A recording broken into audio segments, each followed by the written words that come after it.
राधा रानी दोनों, श्री कृष्ण चैतन्य राधा कृष्ण नाही अन्य। तो भगवान श्री चैतन्य महाप्रभु यानी स्वयं श्रीमती राधा रानी और श्री कृष्ण, वो आकर हमें ये तत्व बता रहे हैं। क्या बता रहे हैं? अचिंत्य भेद अभेद तत्व।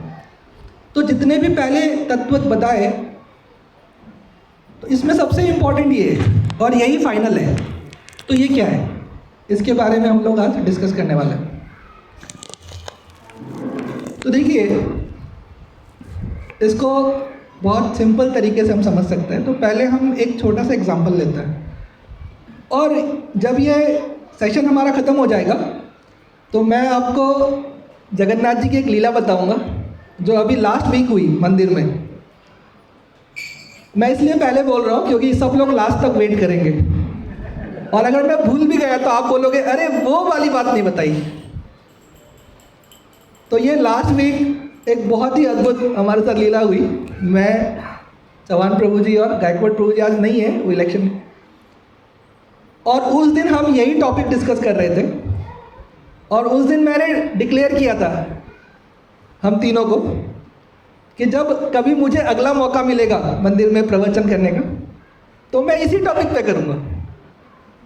और तुरंत अगले हफ्ते ही कृष्ण मुरली प्रभु जी का फ़ोन आ गया।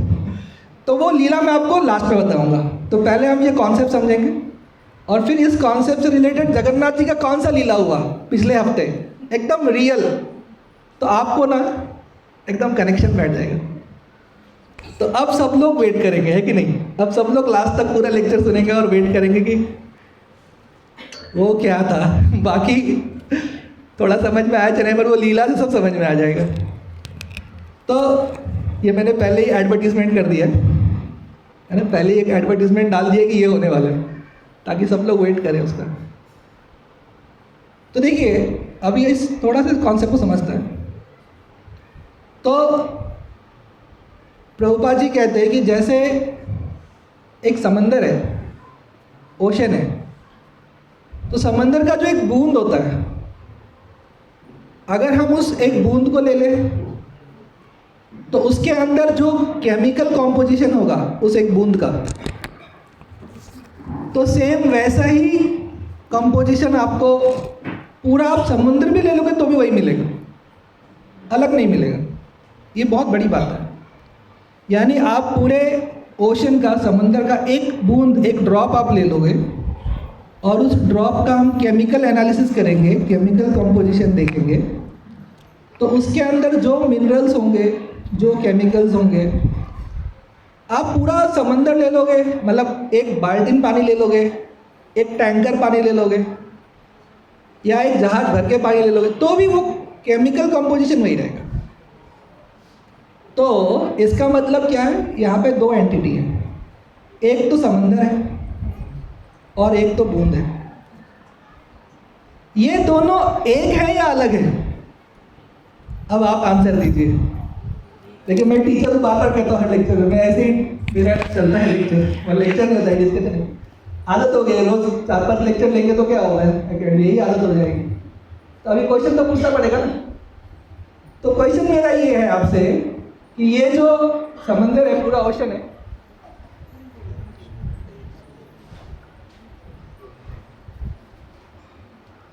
और ये जो बूंद है, ये दोनों एक है या अलग है? अब यहाँ आप एक साथ बोलिए, कोई बात नहीं, क्योंकि हमारे यहाँ सब धुरंधर स्टूडेंट्स हैं तो सब सही आंसर देने वाले। तो ये दोनों एक है या दोनों अलग है? हाँ, यस, मतलब एक भी है और अलग भी है। कितने लोग कहते हैं कि हाँ एक भी है अलग भी है? हाँ, 4 ऑप्शन है, दोनों अलग है, दोनों एक भी है अलग भी है, दोनों एक ही है, और नन ऑफ दिस। 4 ऑप्शन है आपके पास। यस, तो देखिए कितना अच्छा आंसर दिया आप लोगों ने, है कि नहीं? सबने एकदम सही आंसर दिया। क्या कहा कि क्वालिटी वाइज 1 है, क्योंकि केमिकल कंपोजिशन दोनों का सेम है। एक ड्रॉप लिया चाहे पूरा ओशन लिया, लेकिन क्वांटिटी वाइज बहुत अंतर है। एक बूंद को आप हैंडल कर सकते हो, क्या आप पूरे ओशन को हैंडल कर सकते हो? टाइटैनिक, क्या लिखा था उसके ऊपर? The ship which even God can't sink. भगवान भी नहीं डुबा सकते। पहली यात्रा में उसका अंतिम यात्रा हो गया। यानी हम एक बूंद को तो हैंडल कर सकते हैं, लेकिन हम पूरे ओशन को हैंडल नहीं कर सकते। यानी क्वांटिटी में डिफरेंस है, क्वालिटी सेम है। तो यही हमारा टॉपिक है। ये अचिंत्य है, दोनों एक भी है लेकिन दोनों अलग भी है। पूरा समंदर और एक बूंद, ये एक है लेकिन किस चीज़ में एक है? ये क्वालिटी में एक है, दोनों के केमिकल कंपोजिशन में एक है, लेकिन ये अलग भी है। अलग क्यों है? क्योंकि बूंद छोटा सा है, ड्रॉप, लेकिन पूरा समंदर वो बहुत बड़ा है। उसको आप इनफाइनाइट कह सकते हो, है कि नहीं? जब आप कभी ओशन के पास जाते हो, आप में से कितने लोग ने समंदर देखा है, ओशन देखा है? ऑलमोस्ट सब गए हैं, है कि नहीं? रत्नागिरी साइड इस तरफ, कोकण गए, या फिर सब लोग है कि नहीं? घूमना फिरना ये हमारा स्वभाव है, आनंद लेने के लिए हम घूमते हैं संसार में। तो लेकिन वहाँ पे जाकर हमें ये सोचना चाहिए जो हम नहीं सोचते, कि इसका एक बूंद भी वही है और ये ओशन भी वही है, लेकिन दोनों में क्या है? अंतर है। अंतर ये है कि दोनों के क्वांटिटी में अंतर बहुत ज़्यादा है, कैपेसिटी में अंतर बहुत ज़्यादा है, ये अंतर है। तो इसी तरह से भगवान और भगवान का अंश, ये दो चीज़ें। तो भगवान और भगवान का अंश, इसमें अंतर क्या है और सिमिलरिटी क्या है, वो हम आंसर देंगे। तो भगवान कहते हैं, जैसे हम सब जीवात्मा है ना, हम क्या करते हैं? देखिए, मैं एक प्रैक्टिकल बातें करने आया हूँ थोड़ा, इसलिए हम लोग 3 काम करते हैं। चलिए थोड़ा प्रैक्टिकल वैसे सोचते हैं, फिर हम श्लोक पे आते हैं। हम लोग 3 ही काम करते हैं। क्या 3 काम करते हैं? एक हम थिंक करते हैं, सोचते हैं। एक हम फील करते हैं, महसूस करते हैं। किसी ने बुरा बोल दिया हमें, एक शब्द भी ऊपर नीचे होते ही हमारे ब्लड प्रेशर बढ़ जाता है, एकदम स्ट्रेस और टेंशन, हम एक शब्द भी नहीं सह सकते हैं, फील करते हैं।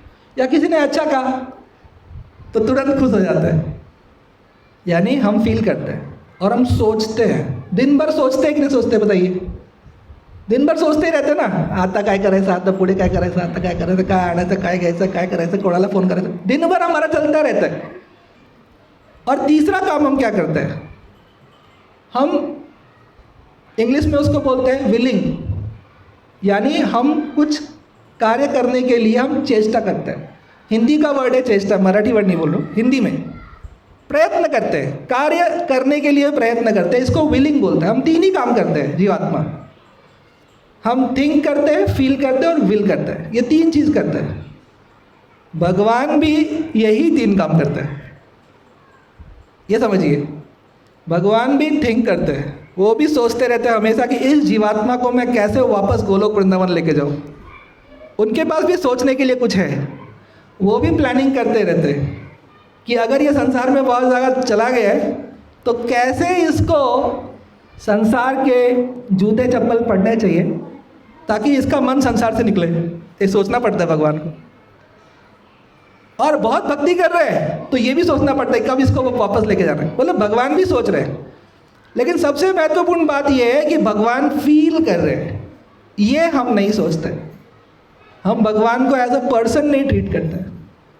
भगवान एक एक चीज़ फील करता है।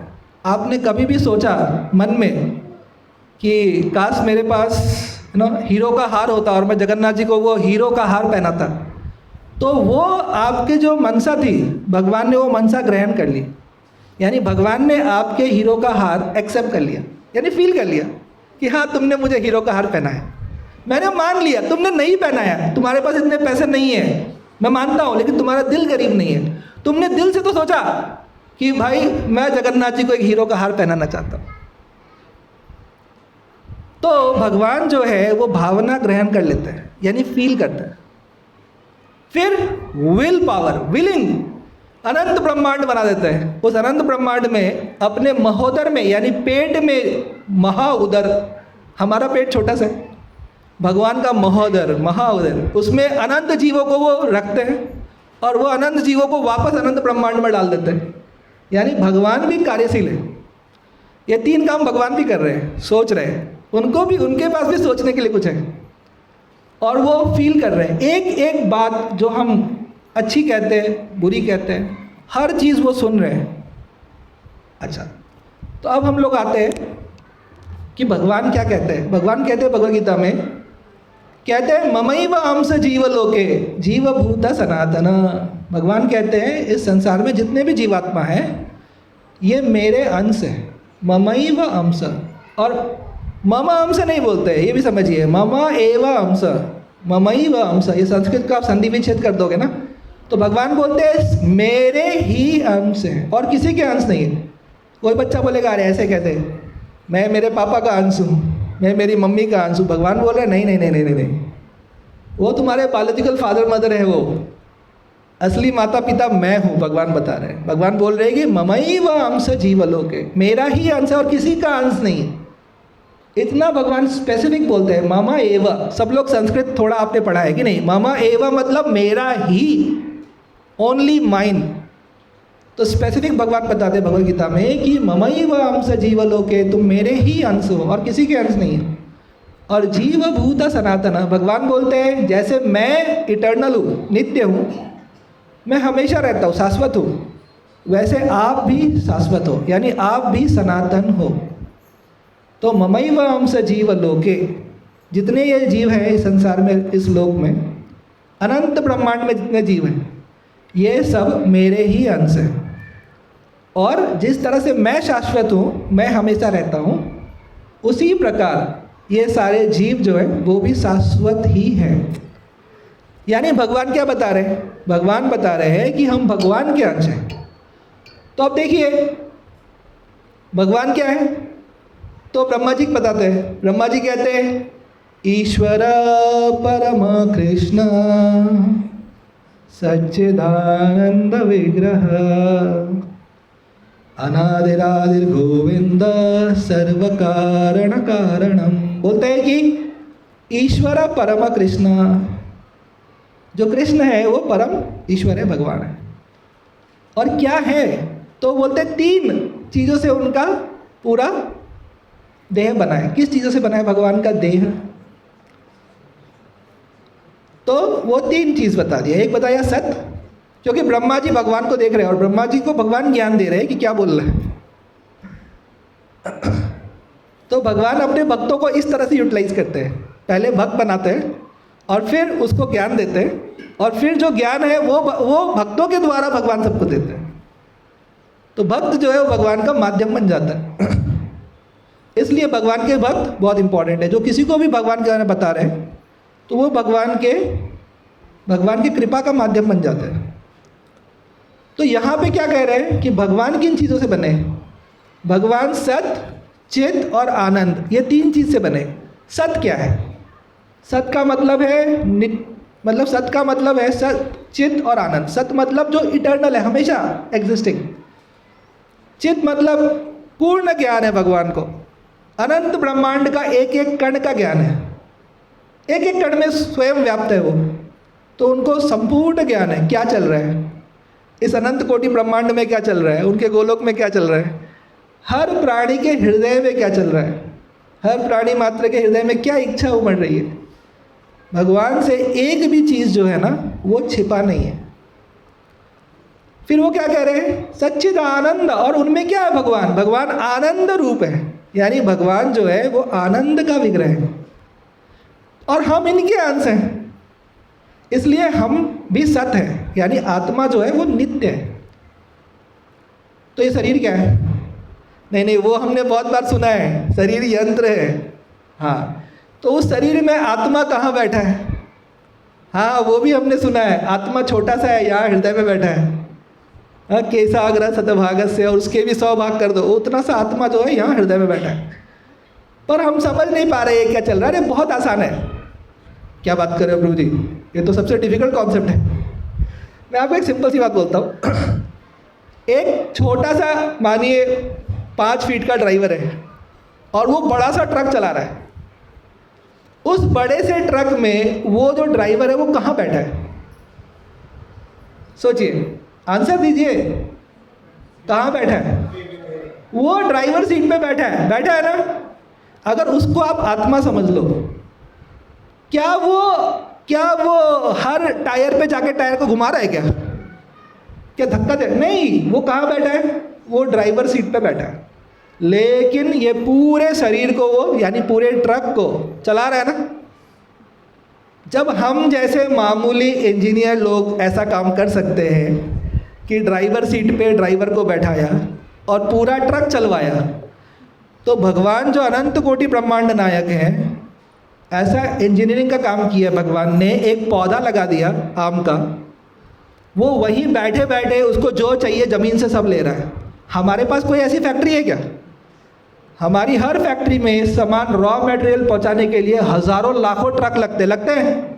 भगवान की फैक्ट्री में ऐसा कुछ नहीं लगता।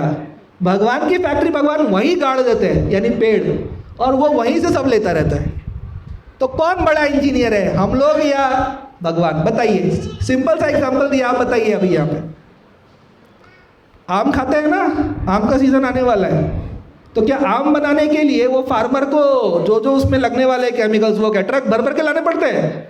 कुछ नहीं करना पड़ता, एक बिया रोकना होता है, बस एक बीज रोकना होता है। ये भगवान की इंजीनियरिंग है। भगवान बहुत आगे है, हम बहुत पीछे हैं। तो वो एक बीज मात्र रोप देते हैं और वो ज़मीन से अपने आप सब कुछ लेता रहता है। तो कौन बड़ा इंजीनियर है? नहीं, भगवान बहुत बड़े इंजीनियर। हाँ चलो, समझ में आया, भगवान बहुत बड़े इंजीनियर। तो भगवान जो है, अगर हम एक इतना बड़ा जहाज बना के एक सीट पे एक ड्राइवर को बैठा सकते हैं, तो ये हमारा जो 206 हड्डियों से बना हुआ शरीर, बहुत सारी मांसपेशियाँ, इसमें इतने नस हैं इस शरीर में कि पूरे संसार का 7 चक्कर लगा सकते हैं एक इंसान के नस से। एक इंसान के नस से पूरे शरीर के पूरे पृथ्वी का 7 चक्कर लगा सकते हैं ऐसा घुमा के। मतलब ये शरीर कितना कॉम्प्लिकेटेड है प्रभु जी। पर बाहर से ऐसा नहीं लगता, एकदम सिंपल, दो आके ना मुँह, क्या सिंपल लगता है। हाँ, यही तो भगवान की इंजीनियरिंग है। बाहर से कुछ नहीं समझ में आता, लेकिन अंदर जो ये पूरा एक नेटवर्क है खतरनाक, उसके अंदर वो जो सीट है ना, वो हृदय में, वहाँ पे भगवान ने वो जीवात्मा को बैठा दिया।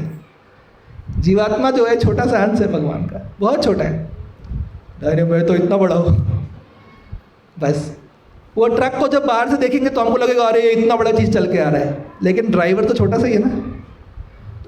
उसी तरह से ये जो शरीर है हमारा बहुत बड़ा दिखता है, लेकिन किस तरह से भगवान ने वो जीवात्मा को वहाँ बैठाया है कि जैसे सूर्य एक जगह होता है और प्रकाश हर जगह जाता है, उसी प्रकाश आत्मा यहाँ बैठा है, उसका कॉन्शियसनेस पूरे शरीर में, और पूरे शरीर को वो कंट्रोल कर पाता है। ये कैसे होता है, ये मैं जान जाता तो फिर मैं भगवान के साथ कंपटीशन कर लेता। ये मुझे नहीं पता, ये कोई नहीं जान सकता। यही भगवान की अद्भुत माया शक्ति है। इसलिए भगवान के सामने तो हमें सरेंडर करना जरूरी है। नहीं तो जरूरी क्या होता, अगर हम भगवान के बराबर ही होते हर चीज़ में तो हम नहीं झुकते कभी, लेकिन हम नहीं हैं। भगवान जो है वो समंदर के जैसे है और हम सिर्फ एक बूंद के ही प्रमाण जितने हैं, वो भी मैंने ज़्यादा बोल दिया, उससे भी बहुत कम। तो अभी तक हमने क्या डिस्कस किया है कि हम भगवान के साथ अगर हमारा कंपैरिजन किया जाए तो हम भगवान के जैसे हैं, लेकिन भगवान के जितने जो कैपेसिटी है, जो भगवान का मैग्नानिमिटी है, वो हम में नहीं है। हम एक छोटे से अंश मात्र हैं। तो अभी यहाँ पे वेद में एक मंत्र है, ओम पूर्णमदं पूर्णमिदं पूर्णात् पूर्णमुदच्यते पूर्णस्य पूर्णमादाय पूर्णमेवावशिष्यते। ऐसा एक वेद मंत्र है, बहुत ही सुंदर मंत्र है। क्या कहते हैं कि भगवान जो है ना, वो जैसे मानिए आपके पास एक तरबूज है, अब तरबूज को आपने कट कर दिया तो तरबूज खत्म हो गया ना, राइट? सबको बांट दिया, खत्म हो गया। तो लेकिन वैसा नहीं है, भगवान इतने अनंत अंशों को बनाते हैं। ओम पूर्णमदं पूर्णमिदं पूर्णात्, वो इतने इनफाइनाइट क्रिएशन करते हैं, लेकिन वो खुद पूर्ण ही रहते हैं, यानी कंप्लीट ही रहते हैं। वो दूसरों को क्रिएट करते करते आधे नहीं हो जाते, या कम नहीं हो जाते। ये वेद मंत्र है। यानी ये भी भगवान की अद्भुत शक्ति है। यानी भगवान अनंत क्रिएशन करते हैं, अनंत ब्रह्मांड, अनंत जीव बनाते हैं, लेकिन फिर भी भगवान जो है वो आधे पौने नहीं हो जाते। ओम पूर्णमदम पूर्णमिदम पूरे रहते हैं, चाहे उनसे इनफाइनाइट निकाल लो, चाहे उनमें इनफाइनाइट डाल दो, वो इनफाइनाइट ही रहते हैं। तो ये तो कोई मैथमेटिक्स सेटिस्फाई नहीं करता। तभी तो भगवान हर मैथमेटिक्स गणित के ऊपर है। किसी के गणित में भगवान नहीं आते, चाहे ब्रह्मा जी हो, चाहे शिव जी हो, चाहे कोई भी देवी देवता हो, वो सबके गणित के बाहर है। हरि अनंत हरि कथानंत, कहहि सुनहि बहु विधि सब संता। ये सुना है हमने बहुत बार, है कि नहीं? ये 2 लाइन बहुत फेमस है। तो भगवान जो है वो अनंत है, उनकी कथा भी अनंत, लीला भी अनंत है। और अनंत जो संत है भगवान के, वो अनंत उनका गुणगान करते हैं।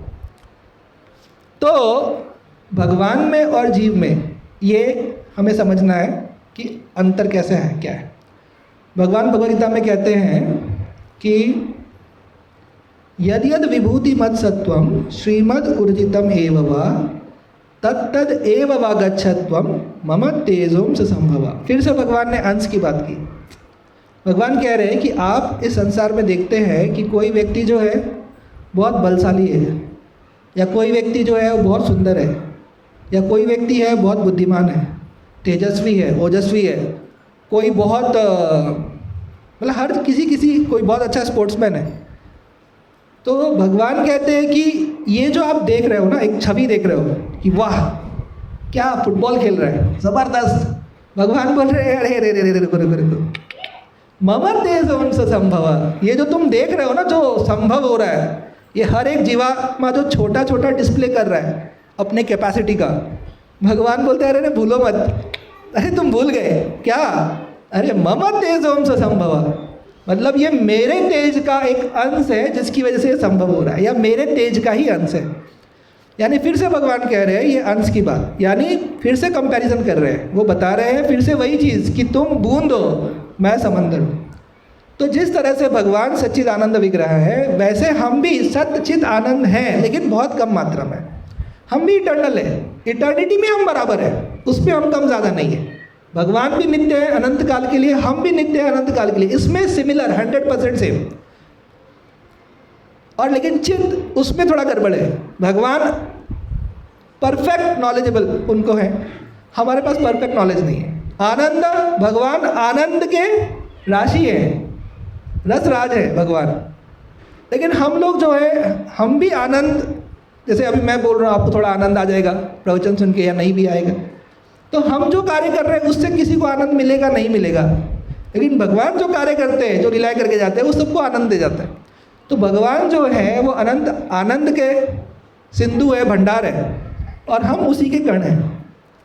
तो हम भगवान के बराबर किस बात में? क्वालिटी में, बट क्वांटिटी में हम उनसे अलग है। तो इसी को कहते हैं अचिंत्य भेद अभेद तत्व, यानी भगवान में और हम में सिमिलरिटी। जैसे भगवान, जैसे अगर अभी मैं किसी को बुलाऊं और बोलूं कि ये माइक पकड़ के रखो आप 7 दिन 7 रात तक, आओ इधर आओ, अच्छा ये माइक नहीं, कुछ और, आओ इधर आओ, आप इधर आ जाओ, हाँ इधर आइए। और मैं इनको बोलूं कि भाई ये फ़ोन हाथ ऊपर करना, ऐसा पूरा ऊपर, 7 दिन 7 रात तक ये फ़ोन तुमको पकड़ के रखना है, 7 दिवस 7 रात्री, आणि उपाशी पोट काय खायचं नहीं, ठीक है? आप ऐसे ही रहो, हम मिलेंगे आपसे 7 दिन 7 रात के बाद। तो अगर मान लीजिए कि इन्होंने रख भी लिया, हमको पता नहीं रख पाएगा, 7 मिनट 7 घंटे तो बहुत ज़्यादा, 7 मिनट में ही बोलेगा प्रभु जी वॉशरूम देते कुछ तो बोल के निकल लेगा वो। तो अरे ठीक है सॉरी तो जैसे अभी इनको अगर दिया जाए और बोला जाए 7 दिन 7 रात आपको ये फ़ोन सीधा रखना है उठा के, तो बहुत मुश्किल है, हम अपना हाथ भी नहीं रख सकते। 7 मिनट में भी 7 मिनट भी ऐसा बच्चों को पनिशमेंट दे देना, रोने लग जाता है।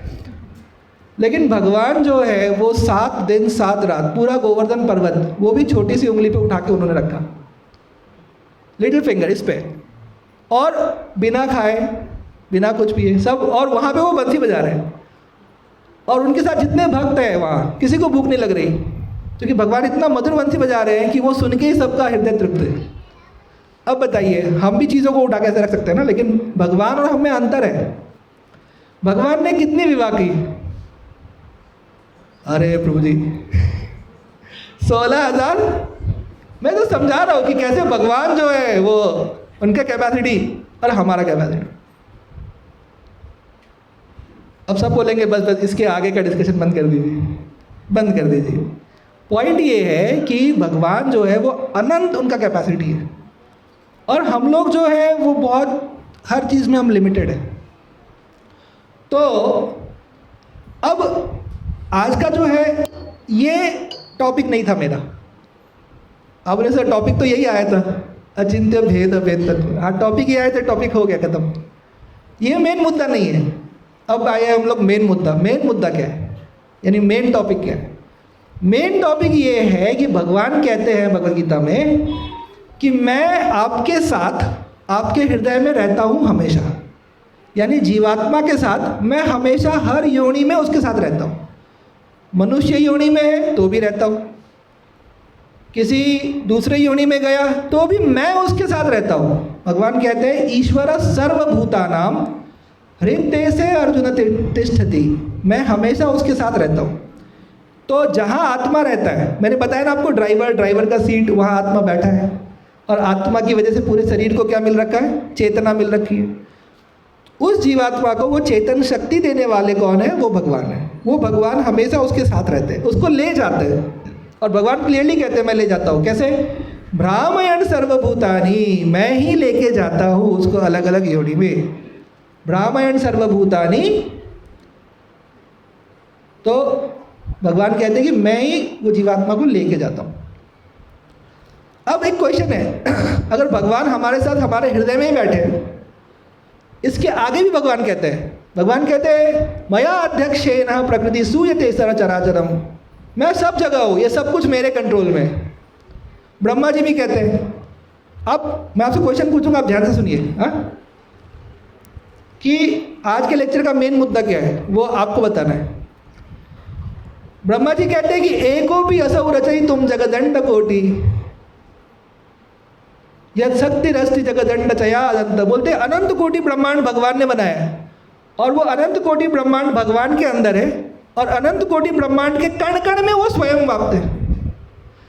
भगवान हर जगह है, यहाँ पे हर कण में भगवान व्याप्त है। हम आत्मा है, उसके अलावा जो शरीर है ना, इस शरीर के भी हर कण में भगवान व्याप्त है। हमारे साथ भी भगवान है अनंत जन्मों से है। तो मेन मुद्दा क्या है बताइए, क्या हम डिस्कस करने वाले हैं? मेन मुद्दा ये है अनंत जन्मों से हमारे साथ है। हम दो हैं, भगवान अलग हम अलग, दो हैं। अनंत जन्मों से हमारे साथ है, हर जगह व्याप्त है, हर चीज़ उनके कंट्रोल में है, कण कण में व्याप्त है। क्योंकि एक एटम के अंदर क्या है? Electron, proton, neutron. कोई साइंटिस्ट को पता ही नहीं है एक इलेक्ट्रॉन कैसे बना, न्यूक्लियस के अराउंड इलेक्ट्रॉन क्यों घूम रहा है, नोबडी नोस। यानी भगवान है और कोई बना नहीं सकता, एक इलेक्ट्रॉन भी नहीं बना सकता, इतने सारे साइंटिस्ट मिलकर। मैं हमेशा क्लास में बच्चों को एक चैलेंज देता हूँ 1 मिनट का। मैं बोलता हूँ अगर पूरे दुनिया के साइंटिस्ट एक तरफ ले लो और भगवान का बनाया हुआ इलेक्ट्रॉन का मास कितना होता है? 10⁻⁻31, मतलब कुछ भी नहीं। वो एक तरफ ले लो, मैं उनसे पूछता हूँ क्या ये सब साइंटिस्ट मिलकर इलेक्ट्रॉन बना सकते हैं? सब यही जवाब देते, सर देखा ही नहीं तो बनाएंगे कैसे? इलेक्ट्रॉन को देख ही नहीं सकते, बनाए कैसे? तो मेरा पॉइंट ये था कि भगवान हमारे साथ है, नित्य है, हमेशा है। हम जिस जिस योनि में जाते हैं हमारे साथ जाते हैं, बल्कि वही हमको लेके जाते हैं। तो मुद्दा ये है कि अनंत जन्मों से हमारे साथ होते हुए भी हम उस भगवान को पहचान क्यों नहीं पा रहे, समझ क्यों नहीं पा रहे, उनको हम जान क्यों नहीं पा रहे? ये आज के लेक्चर का मेन मुद्दा है। आज का टॉपिक ये है। यहाँ तक हम समझ गए कि हाँ अचिंत्य भेद भेद तत्व, वाह मैं और भगवान बराबर हैं। लेकिन हाँ ठीक है, वो थोड़ा बड़े हैं, हम थोड़े छोटे हैं, लेकिन फिर भी हम बराबर हैं, खुश हुए हम बहुत। लेकिन मेन मुद्दा वो नहीं है। अनंत जन्म हमारे बिगड़ चुके हैं, तो अनंत जन्म जो हमारे बिगड़ चुके हैं, भगवान नित्य हमारे साथ होते हुए भी हम कभी भी भगवान को समझ नहीं पाए, पहचान नहीं पाए, भगवान से हमारा प्रेम नहीं हो पाया, हमारा खोया हुआ भूला हुआ रिश्ता स्थापित नहीं हो पाया। क्यों? ये आज का मुद्दा है।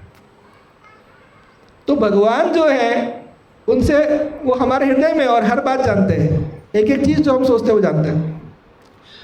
और भगवान हमेशा जीव के साथ रहते क्यों है? ये दो क्वेश्चन इंपॉर्टेंट है।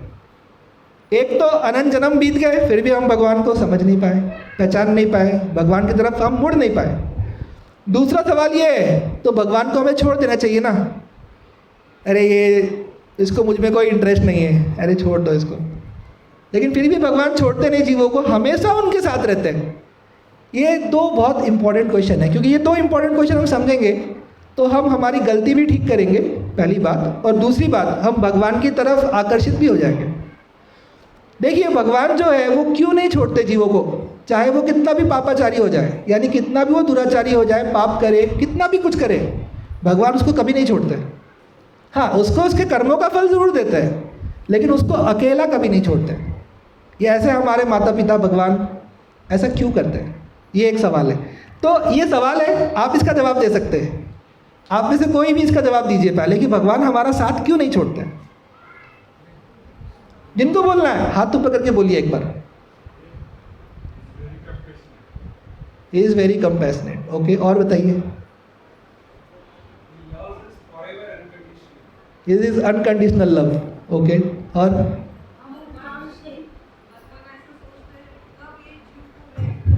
जय हो, थैंक यू माता जी। सारे आंसर सही है, लेकिन ये आंसर आप भी सुनिए।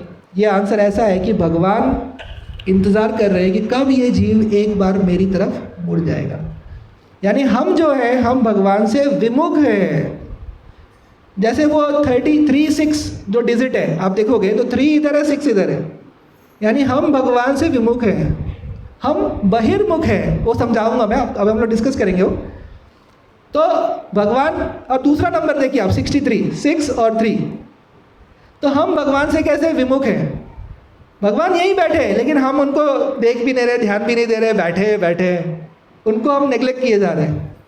तो भगवान ये सोचते हैं कि कभी तो अनंत जन्मों में ये जीव जो है, जब इस संसार से दुख पाकर, बहुत ज़्यादा फ्रस्ट्रेशन होकर, वो कभी तो सोचेगा कि मैं अनंत जन्मों में दुख पा रहा हूँ, एक जन्म में इतने दुख पा रहा हूँ, तो वो कभी तो सोचेगा कि ये असली सुख कहाँ है, भगवान कौन है, कहाँ से ये, क्यों मैं दुख पा रहा हूँ, सोचेगा।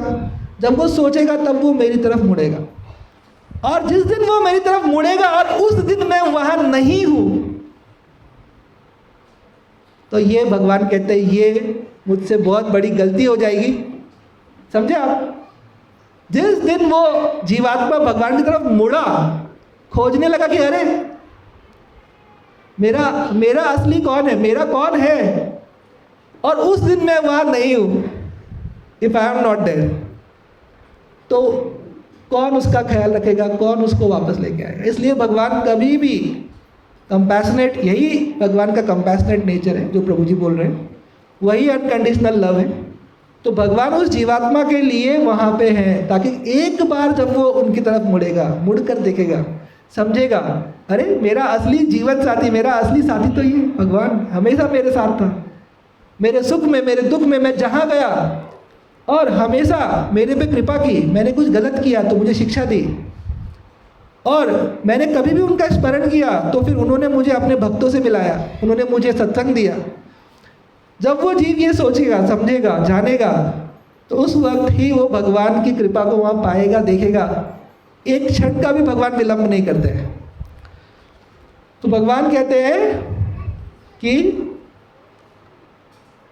मैं वहाँ पे एक क्षण का भी विलंब नहीं करता, ऐसा भगवान भगवद गीता में कहते हैं। तो भगवान जो है हमारे हृदय में बैठे हैं और हमेशा हैं, लेकिन हम उनको फील नहीं कर सकते, फील नहीं करते। फील कर सकते हैं, फील करते नहीं, हम उन पे ध्यान नहीं देते। तो एक बहुत ही सुंदर 2 लाइन में इस बात को समझ सकते हैं हम लोग। वो कहते हैं कि नित्य शुद्ध कृष्ण प्रेम साध्य कबहु नाहि, श्रवण आदि शुद्ध चित्ते करय उदय। ये 2 लाइन में समझा दिया। जितना हमने अभी तक डिस्कस किया ये 2 लाइन में यहाँ पे श्री चैतन्य चरितामृत में समझा दिया गया है। तो हमारे शास्त्र ऐसे है कि बहुत बड़ी बातें जो हम करते हैं वो 2 लाइन में समझा देते हैं, लेकिन वो 2 लाइन को समझने के लिए बहुत बड़ी बातें करनी पड़ती है, क्योंकि हम नहीं समझ पाते जल्दी।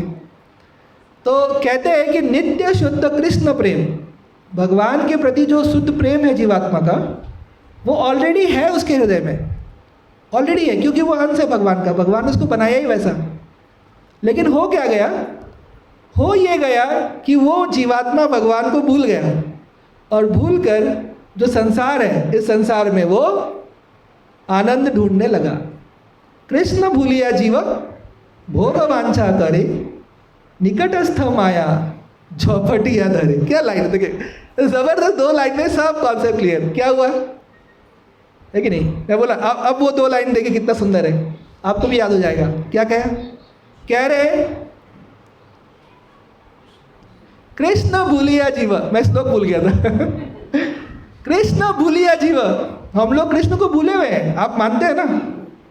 आप अपना देखिए, पूरा संसार देख लीजिए, सब लोग कहाँ लगे हुए, सब एक डायरेक्शन में लगे हुए संसार में, है कि नहीं? कोई पैसे के पीछे लगा है, कोई नाम रुतबा के पीछे लगा, उसका शरीर गल रहा है, उसकी आत्मा गल रही है, उसका मन गल रहा है, थक गया वो अंदर से पूरी तरह से, आंखें दुख गई उसकी, कान दुख गए, शरीर दुख गया, न्यूज़ सुनते सुनते, देखते देखते, चीज़ों को हैंडल करते करते वो बौखला चुका है पूरी तरह से, लेकिन फिर भी वो लगा हुआ है। क्यों? क्योंकि आनंद पाने की इच्छा बहुत तीव्र है जीवात्मा में, थकता ही नहीं, अनंत जन्मों से लगा हुआ है। भगवान उसके पीछे पीछे चल रहे हैं, घसीट घसीट कह रहे यार रुक जा यार, अरे रुक जा मेरे भाई, नहीं मैं ये साबित करके रहूंगा। तो वो साबित करने के चक्कर में जैसे साबुन घिस जाता है वैसा वो घिस चुका है पूरी तरह से, हम लोग घिस चुके हैं, अंतरात्मा हम लोग की कांप चुकी है, दुखी हो चुके हैं अंदर से पूरी तरह से। लेकिन आनंद पाने की इच्छा इतनी तीव्र है क्योंकि हम भगवान के अंश हैं, ममैव अंश जीवन लोके। ये भी एक कॉन्सेप्ट है कि ऐसे क्यों हर जीवात्मा क्यों भागे जा रहा है ऐसा, क्योंकि हर जीवात्मा आप जितने देख लीजिए, जितने जीव आपको दिखते हैं, वो पंछी सुबह उड़ना शुरू करती है, वो दिन भर उड़ती रहती है, वो 2 दाना ढूंढने के लिए। अब हर जानवर देखिए वो आनंद के खोज में ढूंढ रहा है, आनंद की खोज कर रहा है, हैप्पीनेस खोज रहा है। तो उस खोज में वो जो है अपना अनंत समय बिता देता है, अनंत जीवन बिता देता है, और फ्रस्ट्रेशन होता है। क्यों? क्योंकि हमको पता है यहाँ पे जो भी हैप्पीनेस है उसमें 4 क्वालिटीज़ है।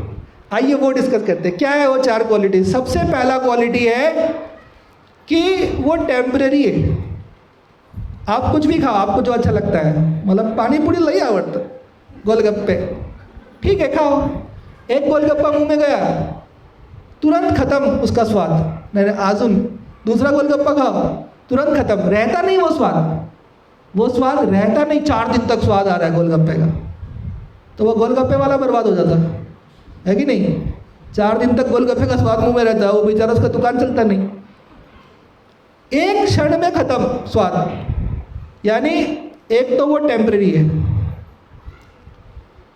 दूसरा वो मतलब टेम्परेरी है, ये हो गया पहला। दूसरा वो लिमिटेड है, आपको एक गोलगप्पे में उतना स्वाद नहीं आएगा, आपको 10, 12, 15, 20, 25 है कि नहीं, ऐसा मतलब वो आपका इच्छा नहीं खत्म होता है, लगता है अरे और खाओ, तो वो बहुत लिमिटेड है।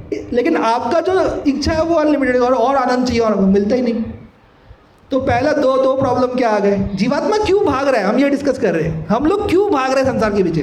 हमको चाहिए आनंद, भगवान के बारे में हम जानते नहीं, भगवान को हम मानते नहीं, तो भगवान का आनंद हमें मिला नहीं, तो अब कहीं से तो आनंद चाहिए, क्योंकि वो हमारा स्वभाव है, तो हम भागे जा रहे हैं। लेकिन हम जहाँ भागे जा रहे हैं उसमें 4 प्रॉब्लम है, 2 तो मैंने डिस्कस किया। पहला प्रॉब्लम क्या है, टेम्परेरी है, एक गोलगप्पा खाया मज़ा आया, दूसरा खाओ, तीसरा खाओ, चौथा खाओ, यही तो होता है। और घर पे बनाया गोलगप्पा तब तो हम 30-40 खा जाते हैं, बाहर कहीं खा रहे तो 8-10 में काम निकाल लेते हैं। तो मैं ये बोल रहा हूँ कि वो ख़त्म ही नहीं होता हमारा डिज़ायर। तो पहला तो वो लिमिटेड है, मज़ा नहीं है, फिर अगले दिन फिर खाओ गोलगप्पे, फिर अच्छा चलो आपको गोलगप्पा नहीं वड़ा पाओ, तीसरे दिन फिर, चौथे दिन फिर। हमारे एकेडमी में वो कैंटीन में रोज समोसे खा रहे बच्चे। क्यों? ये रोज क्यों? क्योंकि एक तो वो टेम्पररी है, दूसरा मैंने क्या बताया वो लिमिटेड है, और तीसरा सबसे अच्छी बात, मतलब बुरी बात एक्चुअली, पहला गुलाब जामुन खाया, वाह, दूसरा खाया स्वाद कम हो गया, तीसरा खाया और कम हो गया, चौथा खाया और कम हो गया, पांचवें में पेट भर गया, स्वाद खत्म हो गया। यानी ये घटता जाता है, ये जो है मटेरियल हैप्पीनेस घटता जाता है। तो इसमें हमें फ्रस्ट्रेशन आता है। नई गाड़ी खरीदी थी, सोचे थे जिंदगी भर खुश रहेंगे इससे, 4 साल में गाड़ी पुरानी हो गई। नया घर लिया था, सब पुराना हो गया, देख देख के अब क्या बोलते हैं, कंटाल आता है। हर चीज़ ऐसा, हर चीज़ ऐसा है कि इस संसार में इट डिक्रीजेस, क्योंकि हमारी अपेक्षा बहुत ज़्यादा है। वी वॉन्ट इनफाइनाइट हैप्पीनेस, मिलता ही नहीं इसलिए। लेकिन जीवात्मा को पता ही नहीं कि वो पूरा जो आनंद का स्रोत है वो किधर है, वो जो आनंद का भंडार है वो इधर ही बैठा है तुम्हारे बाजू में, वो आपके साइड में ही है, लेकिन हम बहिर्मुख हैं। इसलिए वो श्लोक में क्या कहा गया, श्लोक में कहा गया कृष्ण भूलिया जीव, कृष्ण को भूल गया, जान ही नहीं रहा, पहचान भी नहीं रहा है, और उसके आसपास कोई उसको बता भी नहीं रहा है। ये तो हम लोग यहाँ बैठे हैं और हम लोग डिस्कस कर रहे हैं। हम कितने लोग यहाँ बैठे हैं?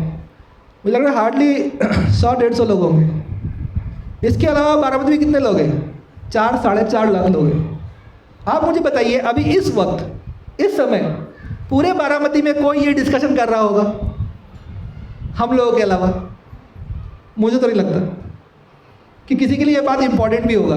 सब ये डिस्कस कर रहे होंगे कि हम कल और कैसे पैसा बनाएं, हम अब कौन सा बिजनेस डालें, अब हम कैसे अपने, मतलब सब यही सोच रहे होंगे, या अपने दुख के बारे में सोच रहे होंगे। कोई ये नहीं डिस्कस कर रहा होगा अरे हम जिधर जा रहे हैं उधर सुख है ही नहीं, ये तो कोई नहीं डिस्कस कर रहा होगा। तो इसलिए हम लोग बहुत फॉर्चुनेट है कि हम एटलीस्ट ये डिस्कस कर रहे हैं कि अरे यार रुको रुको रुको, कहाँ जा रहे हैं, इधर जा रहे हैं उधर कुछ है ही नहीं, उधर सिर्फ एक स्वप्न है, वहाँ सिर्फ दिखाया जा रहा है, अरे अरे आओ माया यही कर रही है, आओ अरे अरे आओ वेलकम। अब वहाँ जाके फिर लौट के आके दुखी होके आ जाता है। हमेशा वो दुखी होके आता है, उसके मन में कोई ना कोई मलाल दुख रह ही जाता है। तो इस तरह से जब वो जीवात्मा एक बार कभी मुड़ना चाहता है भगवान की तरफ, तो भगवान उसको वो रास्ता दिखाता है। भगवान कहते हैं नासयामि आत्मभावस्थो ज्ञान दीपेन भास्वता, मैं उसके हृदय में जो अंधकार है उस अंधकार को मैं ज्ञान के दीप से मिटा देता हूँ। तो भगवान उसको रियलाइजेशन देते हैं, साक्षात्कार देते हैं। और भगवान हर जगह है, उनको साक्षात्कार देने के लिए कोई अपॉइंटमेंट नहीं फिक्स करना। जैसे ही देखते हैं जीव उनकी तरफ मुड़ गया, वैसे ही वो अपॉइंटमेंट फिक्स कर लेते हैं, तुरंत उसके जीवन में उसको रियलाइजेशन देना शुरू कर देते, देखो मैं हूँ। और वो समझ जाता है अरे मेरे जीवन में ये कार्य कैसे हुआ, ये तो नहीं हो सकता था, अरे कैसे हो गया, तुरंत तुरंत उसके अपने जीवन में रियलाइजेशन आने शुरू हो जाते हैं। जैसे कि आप सबको है, यहाँ पे अगर अभी मैं माइक दे दूँ इधर से, सारे भक्तों का 1-1 घंटे का प्रवचन बन जाएगा। 4 दिन 4 रात यही बैठना पड़ेगा हम लोगों को। सबके पास रियलाइजेशन है, कोई भी भक्त ऐसा नहीं है जिसको भगवान रियलाइजेशन नहीं देते। तो ये कैसे हुआ? ये ऐसे ही हुआ क्योंकि हम लोग पहले, हमारी स्थिति क्या थी, कृष्ण भूलिया जीव भोग वांछा करे। तो किसी ने हमको आके बताया अरे अरे प्रभु जी थांबा थांबा थांबा, कुठं जाता है तुम्ही, थांबा थोडा, इकडे ऐका मी काय सांगतोय। तो थोडा समझ में, अरे हाँ तुम्ही बरोबर सांगते, असंच झालं होतं माझ्या जीवनमध्ये, हाँ मैं बहुत दुखी हूँ लिटरली। तब वो इंसान बोलना शुरू करता है। हाँ, एक और माइक हम पास कर दें कि भैया आपके जीवन में क्या क्या दुख है बताइए, उसमें तो 8 दिन 8 रात लग जाएंगे। सब बहुत दुखी है अंदर से।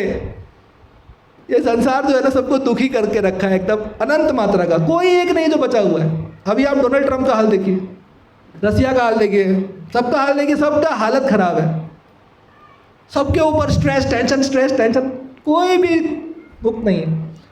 तो हम लोगों को ये बताया जा रहा है कि अरे आप जिधर जा रहे हो और जिसके लिए इतनी मेहनत मशक्कत कर रहे हो वहाँ कुछ नहीं है। जो आनंद के राशि है भगवान, जो आनंद के पुंज है, वो यही आपके हृदय में बैठे, उनका ध्यान करो।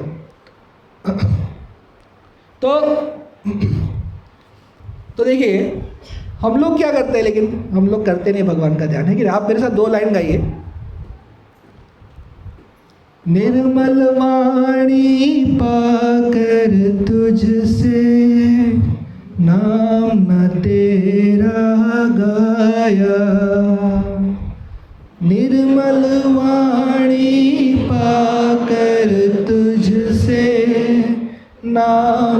तेरा गाया। नैन मूंद कर हे परमेश्वर, कभी न तुझको ध्याया। नैन मूंद कर हे परमेश्वर, कभी न तुझको ध्याया। निर्मल वाणी पाकर तुझसे नाम न तेरा गाया।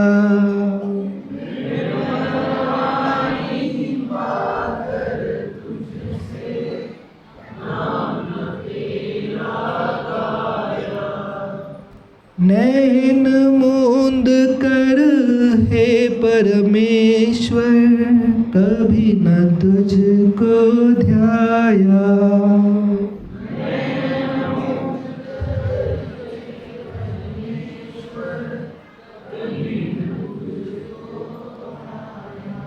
मन वीणा की तारे टूटी, अब क्या राग सुनाऊं।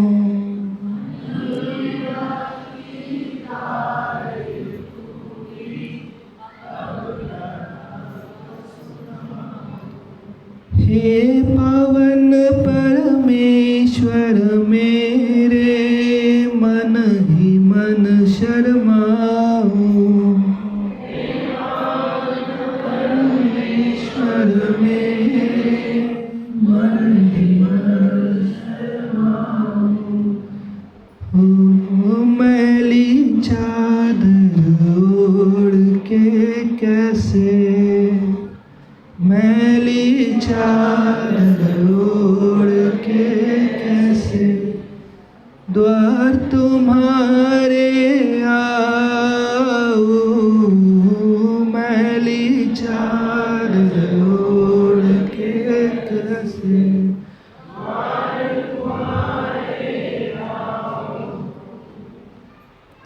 हे पावन परमेश्वर मेरे, हे पावन परमेश्वर मेरे, मन ही मन शर्माऊं। मैली चादर ओढ़ के कैसे। देखिए, हमने हमारा जीवन ना पूरा व्यर्थ कर दिया, पूरा व्यर्थ। क्योंकि जो भी हमको मिला है वो हमने खुद से नहीं हमको मिला है। निर्मल वाणी, किसी भी इतने अनंत जीव है, क्या वो हमारी तरफ भगवान का नाम गा सकते हैं? कोई नहीं गा सकता। 84 लाख योनि में सिर्फ एक मनुष्य ही जो है वो भगवान का नाम ले सकता है। इसलिए कह रहे हैं, निर्मल वाणी पाकर तुझसे, हे प्रभु आपसे ये निर्मल वाणी मुझे मिली है, लेकिन मैंने कभी भी आपके नाम का गुणगान नहीं किया। मुझे आपसे ये जो मन मिला है दिव्य, मैं जिससे समझ सकता हूँ, कभी मैंने अपने आंखों को मूंद कर आपके दिव्य रूप का ध्यान नहीं किया। कभी नहीं करते हम भी सोच सकते हैं हम दिन भर क्या ध्यान करते हैं। हम दो काम नहीं करते। जैसे हमें समय मिले, हमें कुछ समय मिलते क्या हम भगवान के नाम का ध्यान करते हैं? क्या हमें समय मिलते क्या हम भगवान के लीलाओं का ध्यान करते हैं? हम नहीं करते। हम करते हैं, थोड़ा करते हैं, पूरा 100% नहीं करते, मैं भी नहीं करता हूँ, जो हमें करना चाहिए। तो यहाँ पे कह रहे, मन वीणा की तारे टूटी।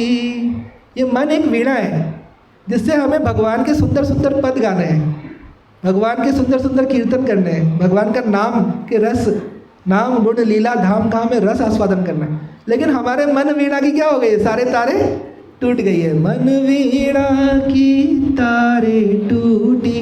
हमें अब ये डिस्कस करना है कि वो तारे टूट कैसे गई, वो हमारा अगला टॉपिक है। तो देखिए, हम यहाँ पे एक अजामिल का स्टोरी, एक छोटा सा डिस्कशन लेते हैं। अजामिल जो है वो एक बहुत अच्छे ब्राह्मण कुल में जन्म हुआ था उनका, ये हमने सबने सुन रखा है। लेकिन एक छोटा सा कुसंग जो हुआ उनका, वो छोटे से कुसंग की वजह से, पल भर का कुसंग की वजह से उनका पूरा जीवन तहस तहस हो गया। वो पल भर के कुसंग की वजह से उन्होंने जो व्यभिचार देखा था एक स्त्री और पुरुष में, उन्होंने क्या किया, वो दूसरी पर स्त्री से उन्होंने विवाह कर लिया। और विवाह करने के बाद उन्होंने अपनी जो पत्नी थी, बच्चे थे, माता पिता, सबको अपने घर से निकाल दिया। और उसके बाद क्योंकि जिस स्त्री से शादी किया था उसकी आचरण अच्छी नहीं थी, इसलिए वो क्या हो गए, वो खुद से वो सब गलत कार्य में लग गए, मांस खाना, दारू पीना, सब गलत कार्यों में लगते गए। और उसके लिए जो पैसा चाहिए था उसके लिए वो क्या करने लगे, डकैती करने लगे, चोरी करने लगे। इस तरह से जब वो आगे बढ़ते गए, उनके वो जो पर स्त्री थी उससे उनके 10 संतान हुई, और जो 10वां संतान था उसका नाम उन्होंने नारायण रखा था। यहाँ इनके पूरा जीवन बीत गया, 80 साल के हो गए जब वो, और जब उनके संसार से जाने का टाइम आया अजामिल का, जो ब्राह्मण थे, सोचिए ब्राह्मण जो स्थिति थी उनकी, वहाँ से सिर्फ जब वो जंगल में गए थे तो उन्होंने एक स्त्री और पुरुष को व्यभिचार करते हुए देखा, वो एक पल भर का जो कुसंग हुआ उनका, उतने में वो तहस नहस हो गए।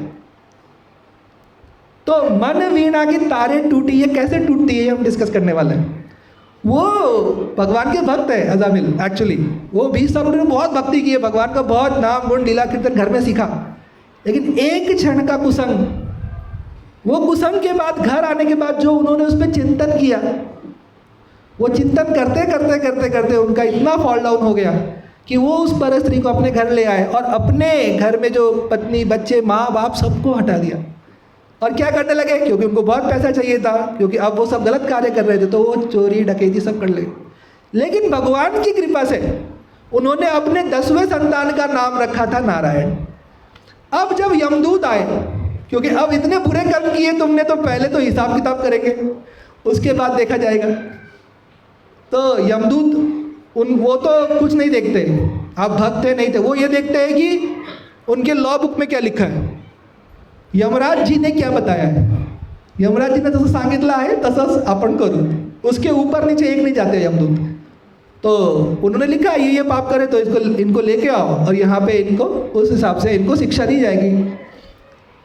तो यमदूत पहुँच गए, एकदम भयंकर, एकदम मतलब ऐसा रूप था उनका कि वो देख के ना मतलब कोई भी डर जाएगा। तो 4 यमदूत आ गए रस्सी लेके, डोरी लेके उनको पकड़ने के लिए, मतलब उनको मतलब आत्मा को खींच के ले जाने के लिए, जो जीवात्मा अंदर बैठा है ना उसको यमलोक के दर्शन करवाने के लिए कि देखो भाई कैसा होता है यमलोक। लेकिन उस वक्त वो अपने 10वें संतान यानी नारायण से जो छोटा था सबसे, उससे बहुत अटैच थे वो।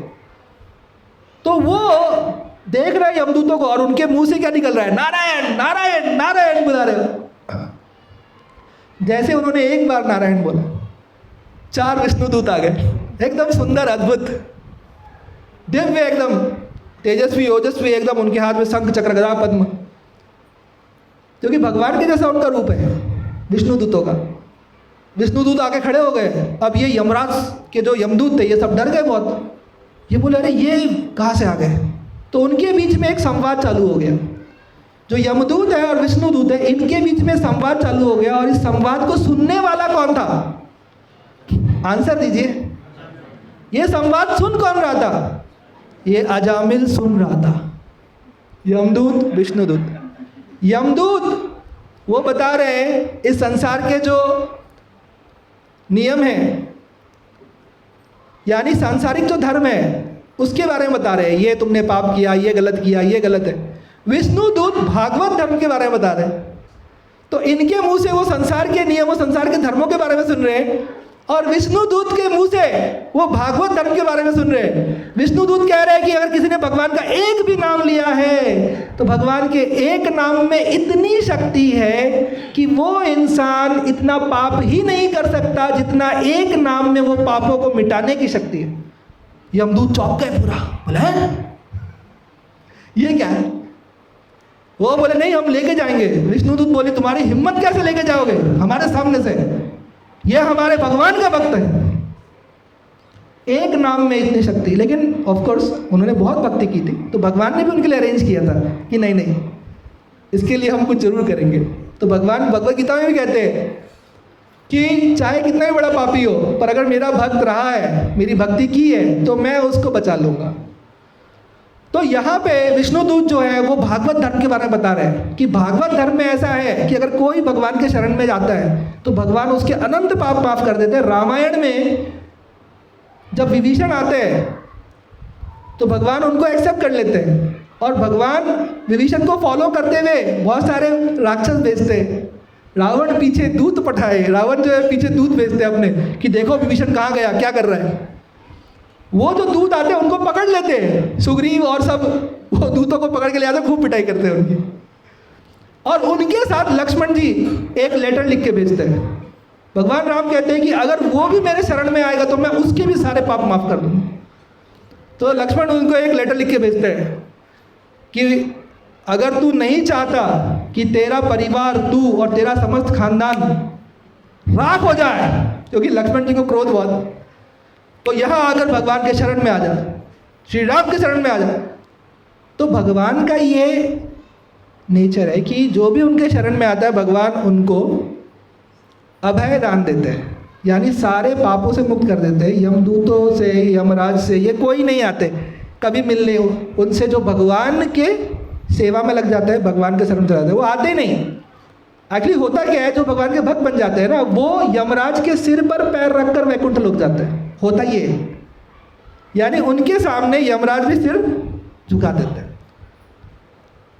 तो भगवान के सामने जिसने सिर उठाया, जैसे रावण, हिरण्यकशिपु, भगवान ने सुदर्शन चक्र चलाया। 2 लाइनें सुन लीजिए, ऐसे आ गया मन में।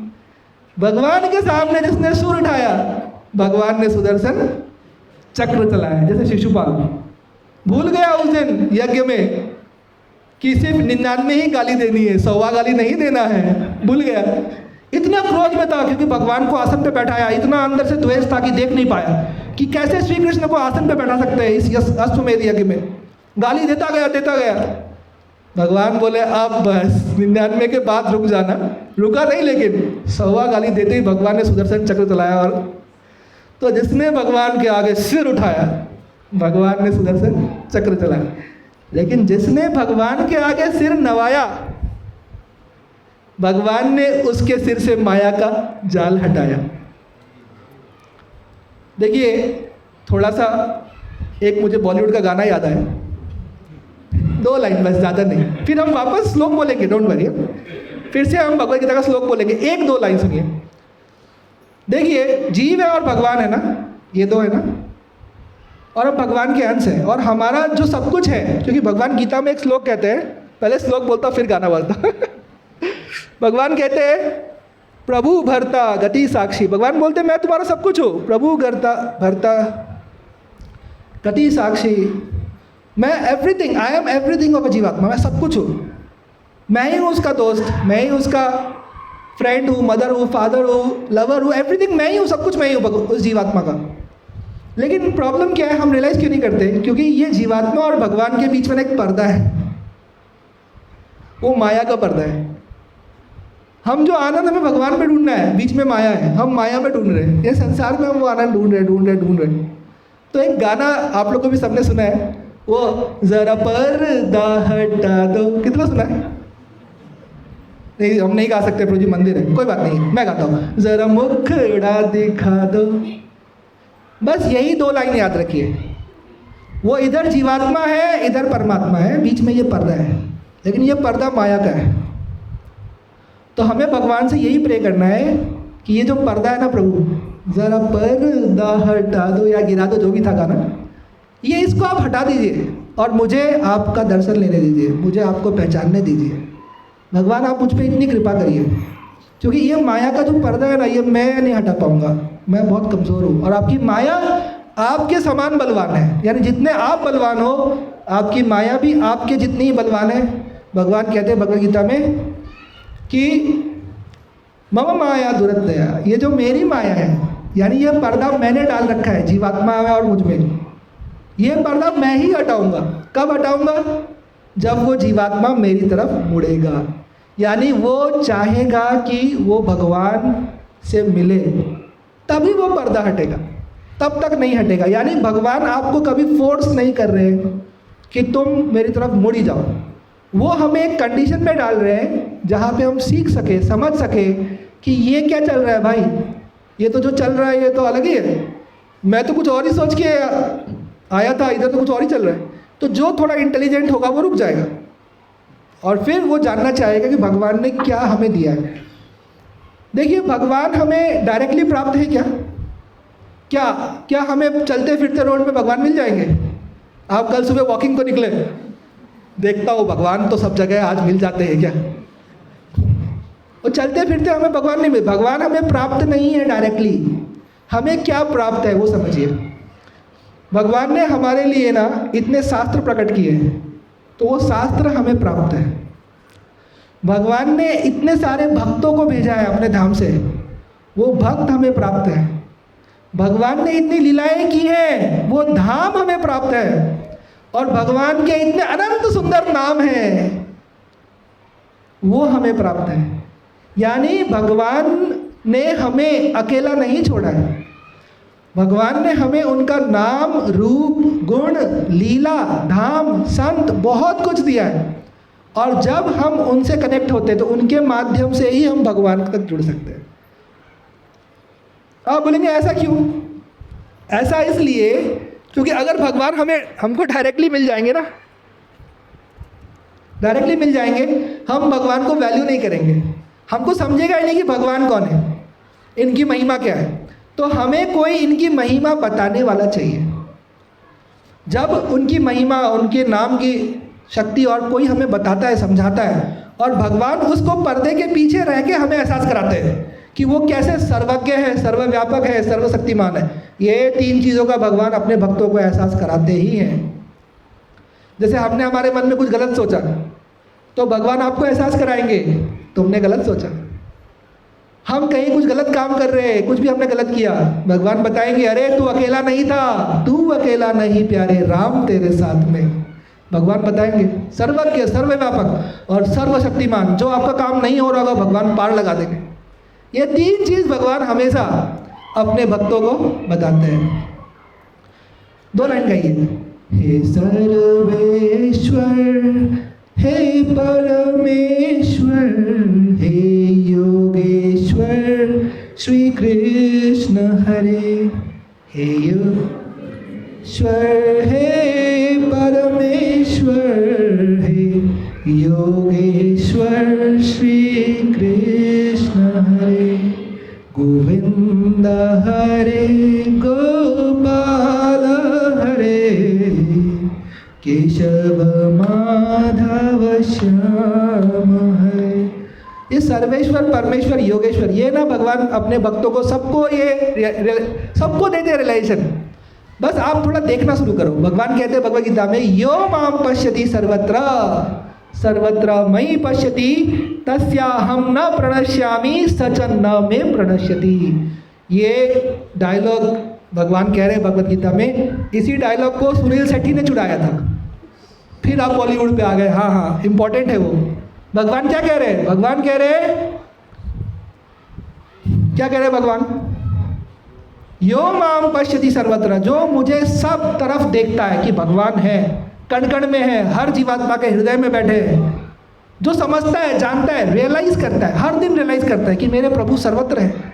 जैसे प्रहलाद महाराज कर रहे थे कि मेरे भगवान सर्वत्र है। तो जो ये रियलाइज करता है, यो माम पश्यति सर्वत्र सर्वत्र मयि पश्यति, और सब कुछ मुझ में देखता है, मुझे सब जगह देखता है, कण कण में देखता है और सब कुछ मुझ में देखता है। तो भगवान कहते हैं तस्याहं न प्रणश्यामि, मैं उसको कभी नहीं भूलता और वो मुझे कभी नहीं भूल पाता। न सच में प्रणश्यति। तो यही डायलॉग सुनील शेट्टी ने भी चुराया था, आप लोग को याद आ गया होगा, लेकिन ये बहुत फेमस डायलॉग है। मैं तुम्हें भूल जाऊं ये हो नहीं सकता, और तुम मुझे भूल जाओ, ऐसा लग रहा है खून कर देगा उस लड़की का। अरे यार, तुम मुझे भूल जाओ ये मैं होने नहीं दूंगा। बस यही भगवान कह रहे, यही भगवान भी कह रहे, तस्याहं न प्रणश्यामि, मैं I am never lost to him, मैं उसको कभी नहीं भूल सकता। सच में न प्रणश्यति, और वो मैं उसको कभी मुझे भूलने नहीं दूंगा। ये भगवान का वादा है। तो हमें भगवान को हर जगह फील करना है कि भगवान सर्वज्ञ है, सब जानते हैं। इसलिए हमारे मन में जो भी गलत विचार आते हैं उनको हमें वहीं दबा देना चाहिए, वहीं रोक देना चाहिए। नहीं तो क्या होगा, भगवान जानते हैं और फिर भगवान उसका आपको प्रतिक्रिया देंगे ही देंगे, छोड़ेंगे नहीं। क्यों? क्योंकि फिर बताएंगे ना मैं सर्वज्ञ हूँ। प्रतिक्रिया नहीं मिलेगी तो आप कैसे समझेंगे कि वो सर्वज्ञ है? तो भगवान थोड़ा प्रॉब्लम में फंस गए खुद। जैसे आप भक्त बन जाते हैं ना, भगवान प्रॉब्लम में फंस जाते हैं। क्यों? अब आप भक्त बन गए तो आपको रियलाइज कराने के लिए भगवान को रिएक्शन भी देना पड़ता है, क्योंकि अगर वो नहीं बताएंगे तो आप कैसे समझेंगे कि सर्वज्ञ है? फिर आपका जो काम नहीं बना वो काम भी भगवान करवा देते हैं, आप कैसे समझेंगे सर्वशक्तिमान है? तो भगवान वो सारा रियलाइजेशन अपने भक्तों को देते हैं। तो यहाँ पे हम लोग इस पॉइंट तक पहुँच गए कि हमें अब भगवान की तरफ मुड़ना है। तो सबसे पहले इसमें लगने वाला है थोड़ा फेथ। तो फेथ ये बेसिक चीज़ है, एकदम कोई डिफिकल्ट नहीं है। आप ये पूरा संसार देखिए, एक फूल देख लीजिए, आप फ्लावर देख लीजिए, एक पेड़ देखिए, वो भगवान के अलावा कोई बना ही नहीं सकता। अद्भुत है, किसी ने नहीं बनाया, पूरा संसार भगवान का। अनंत तारे आप देख लीजिए, एक सेकंड लगेगा, अगर आप अच्छे व्यक्ति हैं तो आपको एक सेकंड लगेगा समझने के लिए भगवान है। पर अगर हम अच्छे नहीं हैं तो हम अच्छे क्यों नहीं हैं? तो वो जो हमारा अजामिल का डिस्कशन चल रहा था वहाँ पे हम वापस आते हैं और उसको 5 मिनट हम आगे लेके जाते हैं कि अब असली प्रॉब्लम क्या है हमारा। जब सब कुछ तय हो चुका है, भगवान इधर है, जीव इधर है, बीच में माया का पर्दा है, भगवान को हमें प्रार्थना करनी है, भगवान के चरणों में बिछ जाना है हमको, और भगवान वो पर्दा हटाएंगे, आपको साक्षात्कार देंगे। सिंपल सा इक्वेशन है। तो दिक्कत क्या है? अजामिल को तो पूरा ज्ञान था, लेकिन अजामिल फंस कैसे गया? एक सेकंड के कुसंग से नहीं फंसा। ऐसे कुसंग तो हमारे अनंत हो चुके इसी जन्म में। एक कुसंग से नहीं फंसा। वो फंसा कैसे, वो समझिए। वो जंगल में गया, उसने एक स्त्री और पुरुष को व्यभिचार करते हुए देखा, उससे उसका पतन नहीं हुआ। उसका पतन कैसे हुआ? वो जब घर आया, घर आने के बाद जब उसका वो चिंतन करता गया, चिंतन करता गया, तब उसका पतन हुआ। तो भगवान भगवत गीता में ये चीज़ समझाते हैं कि देखो पतन कैसे होगा। ये संसार के कुसंग, ये संसार से तुम्हारा पतन नहीं होने वाला। पतन तब होगा जब इस संसार के बारे में तुम सोचोगे। तो भगवान कहते हैं गीता में, मतलब अब हम एकदम मेन पॉइंट पे आ गए कि ये सब समझ में आया। मेन मुद्दा ये है कि भगवान अनंत जन्म में हमारे साथ है, फिर भी हमको भगवान क्यों नहीं मिले? हम क्यों बहिर्मुख हैं? क्यों हम संसार के पीछे भाग रहे हैं? इसलिए भाग रहे हैं क्योंकि भगवान के बारे में पता नहीं है, आनंद ढूंढने के लिए भाग रहे हैं। लेकिन ये जो है यहाँ पे हमको आनंद मिला नहीं, लेकिन हम इस प्रोसेस में जाते कैसे? अब वो प्रोसेस का हम डिस्कशन ले रहे हैं। तो प्रोसेस ऐसा है, भगवान कहते हैं भगवद गीता में ना ऐसा आंसर दिया है ना, सब ये 2-2 लाइन में परफेक्ट आंसर्स दिए। इसलिए ये जो शास्त्र है ये सिर्फ भगवान ही दे सकते हैं, कोई मनुष्य नहीं दे सकता। ये जो ग्रंथ है इनमें जो आंसर्स हैं डॉट परफेक्ट आंसर्स हैं। तो भगवान कहते हैं देखो होता क्या है, 2 श्लोक में बता दिया पूरा पतन का साइकिल। पतन कैसे होता है? पतन ऐसे होता है, ध्यायत विषयान पुंसः संगस्तेषु उपजायते संगात् संजायते कामात् क्रोधोऽभिजायते। ये पहला श्लोक है। 4 चीज़ बताया भगवान ने कि आप जब ध्यान करते हो, किसी बात को पकड़ लेते हो हृदय में एकदम, इसने मुझे ऐसा कैसे बोला, सोचते जाओ 1 घंटा 2 घंटा 3 घंटा।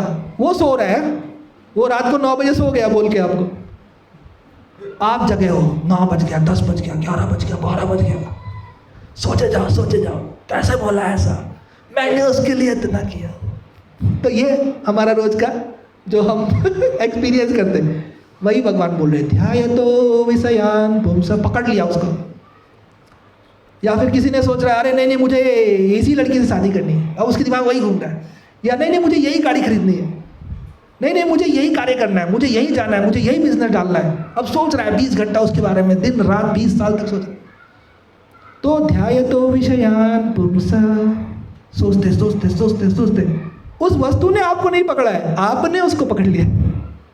ये समझिए, वो जो चीज़ें हैं संसार में ये आपके पास नहीं आती पकड़ने के लिए। आप अपने मन में इच्छा बनाते हैं और उसको आप अपने मन में धारण कर लेते हैं। हम सब, मैं आप सब, हमारा यही हाल है कि हम उसको अपने हृदय में धारण करते हैं और हम सोचते हैं ये मेरे लिए बहुत इंपॉर्टेंट है, ये मेरे को चाहिए, ये होगा मेरे पास तो मैं बहुत खुश होऊंगा। ऐसा हम सोचते हैं और हम उसके आसपास बहुत खिचड़ी बनाते हैं, खिचड़ी पकाते हैं। ये होगा तो ऐसा होगा, तो ऐसा होगा, तो ऐसा हो जाएगा, फिर वैसा हो जाएगा, वैसा होगा फिर ये हो जाएगा, अरे फिर हम ये हो जाएंगे। तो ये हमारा जो खिचड़ी पकता है बहुत एकदम भयंकर वाला। तो होता क्या है, वही है, उसी को बोलते हैं ध्यायतो। तो ध्यायतो विषयान पुंसः संगस्तेषु उपजायते। अब वो चीज़ के बिना रह नहीं सकते। अरे जैसे कुछ लोग स्मोक करते हैं, ड्रिंक करते हैं, ये हैबिट्स रहते हैं, अब वो ड्रिंक के बिना रह नहीं सकता। अब उसके जीवन में उसको बस दो ही चीज़ दिखता है, या विस्की या रम, बस कभी खुशी कभी गम। उसको कुछ नहीं दिखेगा। क्यों नहीं दिखेगा? क्योंकि उसके चॉइसेस लिमिटेड हो गए, उसको वही दिख रहा है।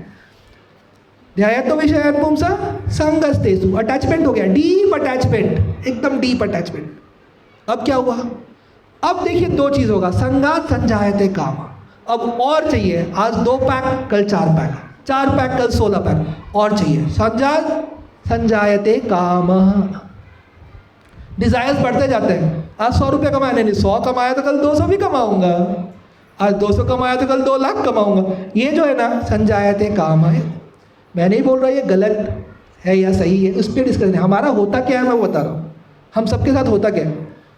फिर काम, अब देखिए अगर डिज़ायर पूरी हो गई, आपने कोई बिजनेस किया, कमा लिया, चलिए 2 लाख रुपये कमा लिया, अब क्या हो गया? आप अब चुपचाप बैठ जाएंगे, अब आप चले जाएंगे हरिद्वार सब छोड़ छाड़ के। कौन से द्वार जाएंगे? अभी ये पूरा हो गया तो लोभ के द्वार जाएंगे, यानी ग्रीड। 2 कमाया अब 4 कमाया अब 8। अगर पूरा नहीं हुआ, मानिए 2 नहीं कमाया, मानिए घाटा लग गया, अब क्या होगा? अब क्रोध, अब गुस्सा आएगा, सब पे गुस्सा आएगा, घर वालों पे गुस्सा आएगा, बच्चों पे गुस्सा आएगा, वो झुंझलाहट हम दूसरों पे निकालेंगे। मैं प्रैक्टिकल बोल रहा हूँ ना, या कि आपके साथ होता ही नहीं ऐसा, ये मेरे साथ ही होता है। होता है कि नहीं? नहीं तो फिर थोड़ा गड़बड़ हो जाएगा मामला, फिर लेक्चर गोलोक में चलने जैसा हो जाएगा। ये भूलोक है, भूलोक भूलिए मत, यहाँ लोग भूल जाते हैं, भूलोक सब भूल जाते हैं, वो भगवान को भूले हुए, इसलिए भूलोक। तो हम भी सब भूले हुए, लेकिन हमारे साथ हो क्या रहा है? मेरे साथ भी वही हो रहा है। हो क्या रहा है? अटैचमेंट हुआ, अटैचमेंट से डिज़ायर्स बढ़ गए, लेकिन डिज़ायर्स के 2 है ना। हमेशा क्या प्रॉफिट होता रहेगा? नहीं, लॉस भी होगा। प्रॉफिट होगा तो क्या आप शांत हो जाओगे? नहीं, लोभ बढ़ेगा। लॉस होगा, क्या आप शांत हो जाओगे? अरे छोड़ो, हमारे नसीब में नहीं था। ये नहीं सोचता कोई, उसको क्रोध आता है, बोलता नहीं ये ऐसा कैसे हो सकता है, तो फिर उसमें लग जाता है। यानी सबसे मेन प्रॉब्लम है ये desires, strong desires, normal desire नहीं। अभी मुझे भूख लगा है, थोड़ा खाना मिल जाएगा क्या? ये ठीक है। नहीं, मुझे खाने में ना यही चाहिए, मुझे ठेचा तो आज चाहिए ही चाहिए। अरे मिर्ची नहीं है घर में, जाओ मिर्ची लेके आओ। अरे दुकान में भी नहीं है, जाओ अखलूत से लेके आओ। मैं ये बोल रहा हूँ, मतलब ये डीप अटैचमेंट। एग्जाम्पल दे रहा हूँ ऐसा कि अब इसके लिए खून खराबा करने को तैयार हो गया। नॉर्मल चीज़ें ठीक है कि हाँ मुझे 2 शर्ट चाहिए, ये नॉर्मल ठीक है। इसका जो एक्सट्रीम वर्जन हो जाता है ना, उसको बोलते हैं काम। अब वो पूरा नहीं हुआ, डीप अटैचमेंट हुआ तो क्रोध, और पूरा हो गया तो लोभ। ये आप समझ गए। ये हमारे साथ प्रॉब्लम शुरू कहाँ से होता है? ध्यायतो विषयान पुंसः। अजामिल का भी वहीं से शुरू हुआ, यहाँ से शुरू नहीं हुआ कि हम क्या देखें, अरे ये तो अनंत, इस दुनिया में अभी आप अनंत चीज़ देख रहे हो। टीवी ऑन करो, आपको ये मोबाइल देखो, वो सब हर जगह आपको गलत आचरण दिखाई देगा। लेकिन आप पे फर्क कब पड़ता है? आप पे फर्क तब पड़ता है जब आप उसको अपने हृदय में धारण करते हो और ध्यायतो विषयान पुंसः, उसका ध्यान जब करना शुरू कर देते हो, तब वो पतन का साइकिल शुरू होता है। तब वो काम, स्ट्रॉन्ग डिज़ायर, काम पूरा नहीं हुआ, क्रोध। पहला श्लोक, आगे का सुनिए। भगवान 2 श्लोक में हमारी पूरी जिंदगी की कहानी बता देते हैं। ये भगवत गीता है, ये कोई मामूली शास्त्र नहीं है। और जितने जीव है इस पूरे पृथ्वी पे, जितने मनुष्य हैं 700 करोड़, सबका यही कहानी है। यानी भगवत गीता सिर्फ हिंदुओं के लिए नहीं है, ये सबके लिए है। इसका मतलब हमारे भगवान श्री कृष्ण सिर्फ हमारे लिए नहीं है, सबके लिए है। सबको देते जाओ, ये मत सोचो ये कौन सा जात पात, कुछ नहीं, सबके लिए है। तो भगवान कहते हैं क्रोधात भवति सम्मोह, सम्मोहात् स्मृति विभ्रम, स्मृति विभ्रंशात् बुद्धिनाशो, बुद्धिनाशात् प्रणश्यति। अगला श्लोक में फिर और आगे के 4 बोलिए। अब क्या होगा? अब क्रोध आता तो क्या होता है? आप में से कितने लोगों ने एक्सपीरियंस किया जब क्रोध आता है आपके रोंगटे जलने शुरू हो जाते हैं, आपका स्किन पूरा जलना शुरू हो जाता है? कितने लोग एक्सपीरियंस किए हो? और कितने लोग ये फील किए हो जब आपको क्रोध आता है तो आपके आंखें ऐसे लाल फड़फड़ाने लगती है और गुस्सा आने लगता है? नहीं, कोई नहीं है, सिर्फ मैं ही कर रहा हूँ। अरे तो थोड़ा गड़बड़ हो जाएगा। आप नहीं भी किए तो हाँ बोल दो। अच्छा, कभी कभी तो किए होंगे, कभी तो क्रोध आया होगा और क्रोध में ऐसे लाल बबूले हो गए होंगे ना।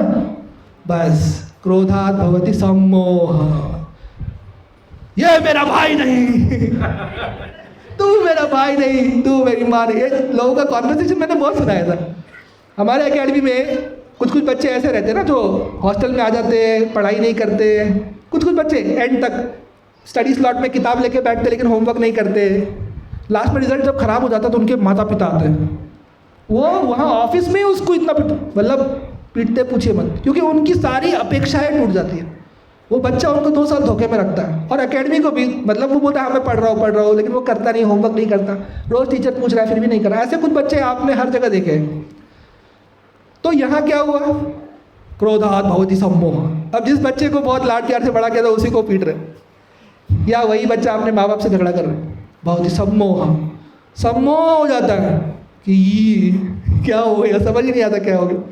सम्मोहात् स्मृति विभ्रम, याददाश्त चले जाती है।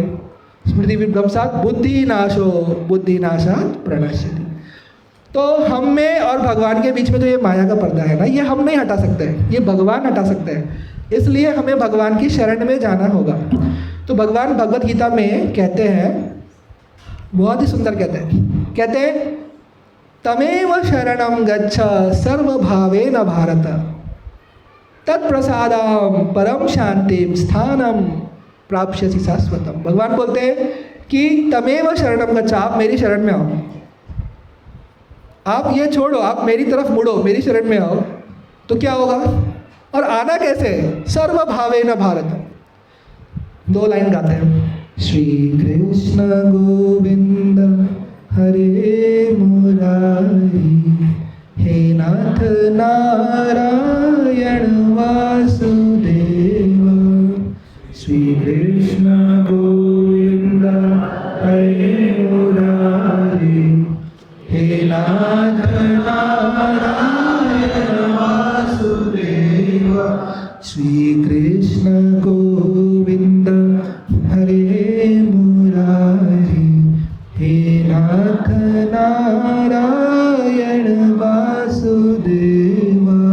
श्री कृष्ण गोविंद हरे मुरारी, हे नाथ नारायण वासुदेव।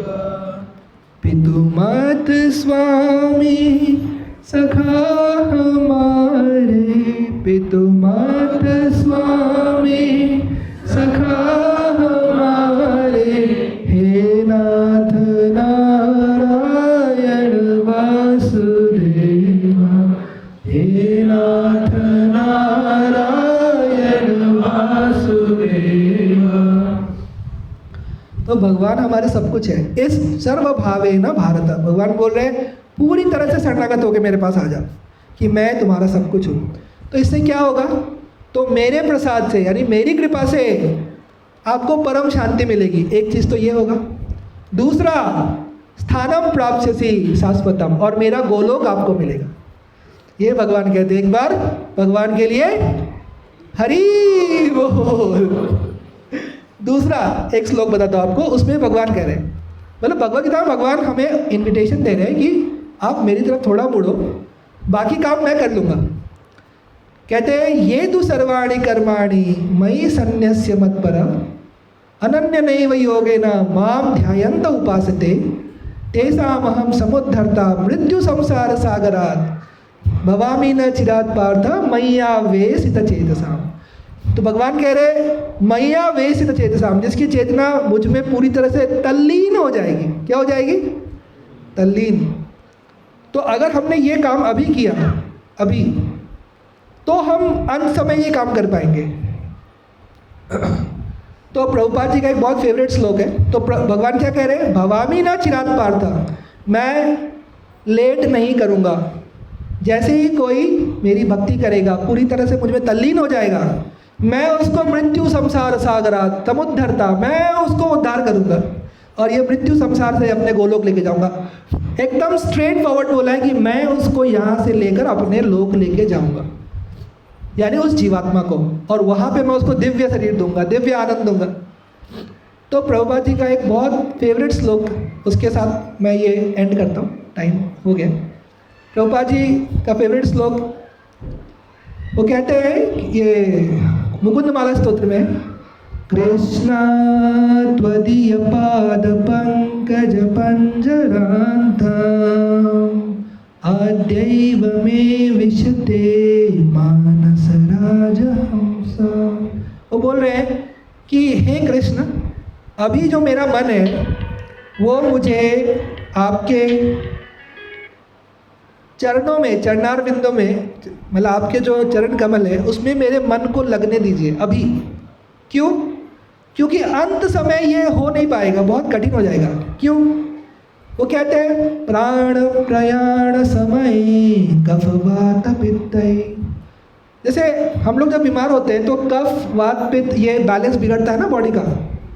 कफ वात पित्त बिगड़ जाता है तो बहुत कफ हो जाता है या बहुत एसिडिटी हो जाती है। कफ वात पित्त जो आयुर्वेदिक डॉक्टर जिसका ट्रीटमेंट करता है, तो ये कह रहे हैं कि अंत समय पूरा शरीर की स्थिति डावाडोल हो जाएगी। तो क्या होगा? ये सबके साथ होने वाला है। आप चाहे 24 घंटा जिम करो तो आपके साथ और जल्दी होगा। योगा करो, थोड़ा समय लगेगा।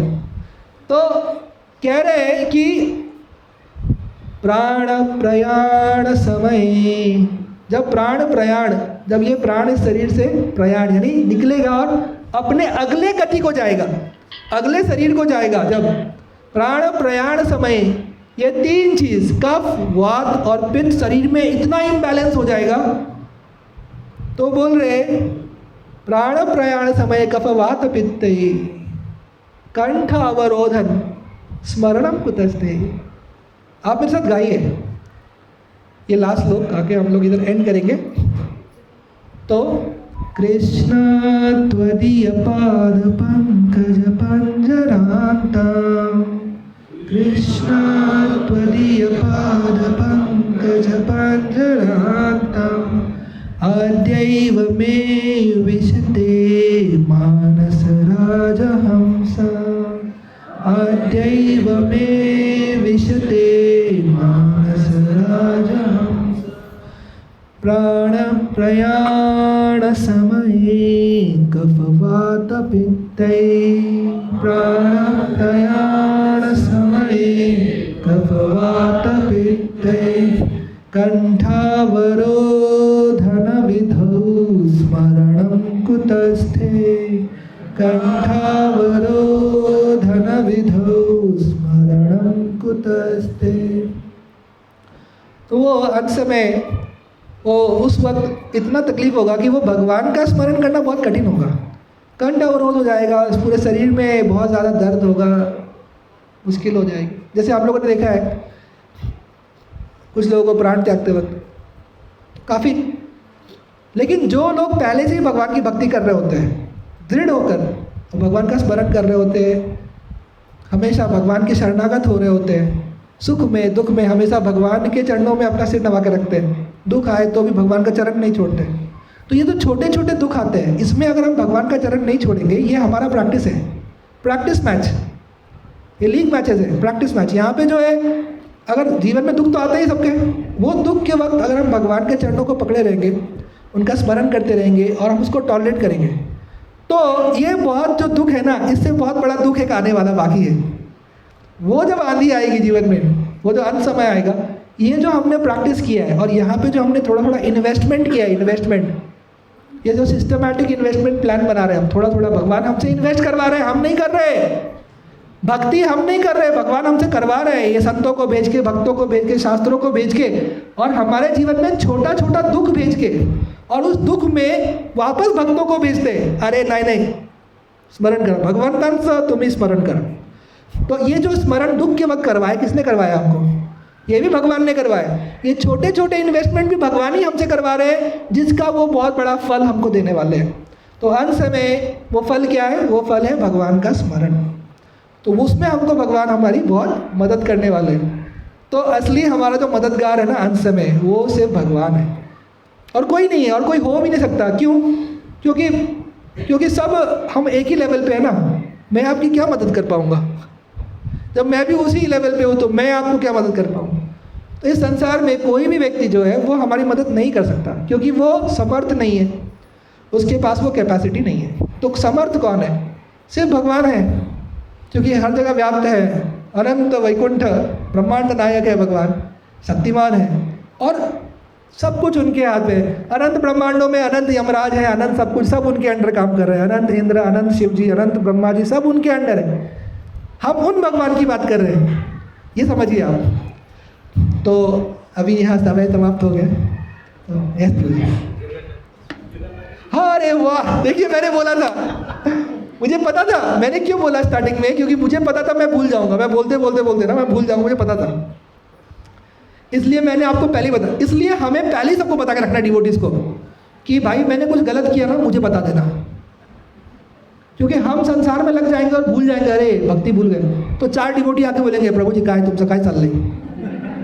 ये जरूरी है, इसलिए मैंने आपको पहले बता के रखा। देखिए अब वो लीला, अरे बहुत इंपॉर्टेंट था वो, उसकी भी नई लेक्चर ना। देखिए हुआ क्या, शनिवार को ना मैं, चौहान प्रभु जी और गायकवाड़ प्रभु जी, वो हमारा इधर सेवा था भगवान जी का। तो हर दिन भगवान जी को भोग में क्या लगाते हैं? खाजा कंपलसरी लगाते हैं। कंपलसरी खाजा लगता है, बाकी फ्रूट जो भी लगे ना लगे, खाजा कंपलसरी लगेगा। उस दिन क्या हुआ, यही टॉपिक पे हमारा डिस्कशन चालू हुआ, इसी टॉपिक पे, अचिंत्य भेदा भेद तक 1.5 घंटा डिस्कशन चला हमारा। मैं कुछ बोला, गायकवाड़ प्रभु जी कुछ बोले, मतलब पूरा जो लेक्चर अभी मैंने बोला ना, ये पूरा लेक्चर उस दिन हो गया था, पूरा 1.5 घंटे का लेक्चर हमारा डिस्कशन चलता गया। ये सब कॉन्सेप्ट डिस्कस किए हमने, नित्यो नित्यानाम चेतना, बहुत सारे श्लोक मैंने तो बोले ही नहीं आज तो मैं सिर्फ कॉन्सेप्ट ही बोला, एक भी श्लोक नहीं बोला। वो सब श्लोक के साथ हमारा डिस्कशन चल रहा था। हुआ क्या, हम लोग वो खाजा का भोग लगाना ही भूल गए। भगवान को फ्रूट्स का प्लेट गया, ड्राई फ्रूट्स गया, सब गया, भोग लगाए। अंदर में ही गया था भोग लगाने, मैंने भी ध्यान नहीं दिया खाजा नहीं है। जिन्होंने प्लेट बनाया गायकवाड़ प्रभु, उन्होंने भी ध्यान नहीं दिया।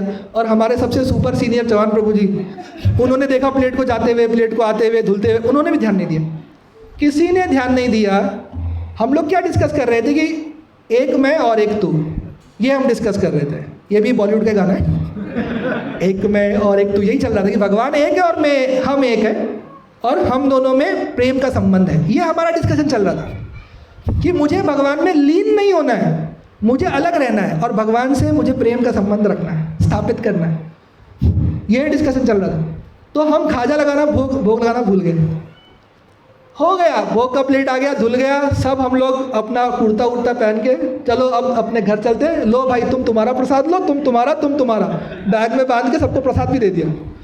अभी तक भी किसी ने ध्यान नहीं दिया कि खाजा का भोग नहीं लगा। अब जब हम निकलने वाले थे मंदिर से, तब मेरी बेटी का फ़ोन आया, गनाक्षी का। डॉट उसी वक्त फ़ोन आया उसका। वो कभी नहीं उठती 8 बजे, 8:30, छोटे बच्चे 8:30, 9 ऐसे उठते लेट। उस दिन वो 8 बजे उठ के मुझे फ़ोन की, पापा आप कहाँ हो? मैं बोला बेटा मैं मंदिर में हूँ। अब आप वीडियो कॉल करो। अब छोटी बच्ची क्या उसको आप समझाओगे? हाँ ठीक है लो वीडियो कॉल करो। तो वो बोल रही पापा प्रसाद ला रहे हो ना मेरे लिए? बोला हाँ ला रहा हूँ बेटा, प्रसाद ला रहा हूँ, और इसमें ना बेटा खाजा भी है। ये मैंने बोला। बताइए कैसी सेवा कर रहे हैं हम लोग। 2 घंटे हो गए, सब हो गया। अब मैं बोल रहा हूँ मेरी बेटी को फ़ोन पे, क्योंकि उसको खाजा ही चाहिए और कुछ नहीं चाहिए होता है, उसको खाजा कंपलसरी चाहिए होता है। मगर मैं मंदिर आया, उसको खाजा चाहिए। तो मैं उसका चिंता मत करो, इसमें खाजा है तुम्हारे लिए। जैसे ही मैंने बोला इसमें खाजा है, हमारे दोनों डिवोटी जो कुर्ता पहने तुरंत कुर्ता खोले, उत्तरिया डाले, बोले भाई खाजा का भोग तो लगा नहीं। तुरंत वो खाजा का भोग लास्ट में जाते जाते हमने लगाया। तो मैंने बोला कि देखो अभी हमने क्या टॉपिक डिस्कस किया था कि एक भगवान है और एक हम है, 2 हैं, और हमें भगवान से प्रेम का संबंध स्थापित करना है। भगवान का तो पहले से ही स्थापित है, भगवान के साइड से कोई कमी नहीं है, भगवान का तो पहले से ही स्थापित है क्योंकि हमेशा हमारे साथ है। लेकिन हमारे साइड से कमी है, हम भगवान से वो प्रेम का संबंध स्थापित नहीं कर रहे हैं, हम उल्टा उनको गाली दे रहे हैं। कुछ भी थोड़ा मोड़ा हमारे जीवन में गड़बड़ हो गया, मी एवढं भक्ती करतो, भगवान बोलते हैं तू एवढं पाप केलंस, वो नहीं याद तुमको, इस जीवन में थोड़ी सी तुमने भक्ति की है तुमको, चलो भगवान बोलते फिर भी चलो हटाओ माफ कर। तो वो संबंध स्थापित करने में भगवान हमारी मदद करते। तो भगवान ने उस दिन वही बताया की गायकवाड प्रभू तुम्ही जे हे खाजा मला भोग लावतो ना, हे मला लई आवडतं। ये भगवान ने हमें उस दिन प्रूव किया। उस दिन के बाद से हम लोग ना खाजा को लेकर बहुत सीरियस हो गए। तीनों प्रभु जी हम लोग 4 बार प्लेट चेक करते हैं खाजा है कि नहीं। तो ये था वो लीला। और मैंने उनको उस दिन बोला था कि अगला जब कभी मेरा मौका मिलेगा, अवसर मिलेगा मंदिर में प्रवचन का, तो मैं यही टॉपिक लूँगा। तो फिर मैंने बोला यही टॉपिक लेना, क्योंकि भगवान ने इतनी सुंदर लीला की। क्योंकि आप देखिए डॉट हम निकल रहे हैं, सब कुछ भूल गए, उसी वक्त गनाक्षी का फ़ोन आया जो कभी नहीं, आज तक कभी नहीं आया, उसके बाद कभी नहीं आया, उसी दिन आया। और वो पूछ रही है प्रसाद क्या, और मेरे पूरे मुँह बोल रहा हाँ इसमें खाजा है। और तब सबको यार है खाजा तो वो भी लगाया। तब यानी भगवान ने जो हम भूल गए थे वो खाजा अर्पण करना, जो भगवान रोज प्रेम से स्वीकारते हैं। यहाँ पे जो भी माता जी लोग खाजा बनाती है, यहाँ है अभी कोई माता जी प्रेजेंट वो खाजा टीम में? अभी नहीं हो? हाँ उधर है। देखिए आपका सौभाग्य है कि जो आप खाजा बना रहे हैं वो एक्चुअली भगवान उसको एक्सेप्ट करे एक्चुअली। तो हम भूल गए, तो भगवान ने हमको वो स्मरण दिलाया किसी माध्यम से। किस माध्यम से? वो छोटी बच्ची घर से फ़ोन करे, मतलब ये भगवान ही उसको उठा रहे हैं, उठो भाई आज जल्दी उठो, तुम फ़ोन लगाओ तुम्हारे पापा को, खाजा का भोग नहीं लगा है। बहुत बड़ी गड़बड़ चल रही है यहाँ पे, और 3 महारथी वहाँ पे हैं, तीनों भूल गए। तो वो छोटी बच्ची ने फ़ोन किया और मुझे याद आया, और मेरे मुंह से निकला अरे खाजा ला रहा हूँ मैं तुम्हारे लिए। तो सबका चक्कर घुमा रहे क्या। तो वो टॉपिक डिस्कस किया था और भगवान ने प्रूव भी कर दिया कि हाँ तुम और मैं, ये हमारे बीच में एक प्रेम का संबंध है। तो तुम मुझे जो अर्पण करते हो, पत्रम पुष्पम फलम तोयम यो में भक्त्या प्रयच्छति। हमारे गायकवाड प्रभु जी ने इतने प्रेम से, आप उनको देखोगे ना, वो चौहान प्रभु जी बोलते हैं 10 मिनट में भोग प्लेट रेडी करना है, वो 40 मिनट में करते हैं। एकदम प्यार से एक एक फ्रूट को इतना अच्छे से काट के जमा करके, और 10 बार वो उसको प्लेट को साफ करके, मतलब इतने प्रेम से करते हो। तो भगवान ने उनको भी रिएक्शन दिया कि भाई तुम तो इतने प्रेम से मुझे भोग लगाते हो। तो पत्रम पुष्पम फलम तोयम यो में भक्त्या प्रयच्छति तद अहम भक्ति उपहार, मैं उसको उपहार में फिर वो भक्ति देता हूँ। तो भगवान ने हम लोगों को वो रिलेशन दिया। हरे कृष्णा। थैंक यू प्रभु जी। और ये भी देखिए भगवान को अपनी लीला सुननी थी, इसलिए उनको याद कराया। हरे कृष्ण।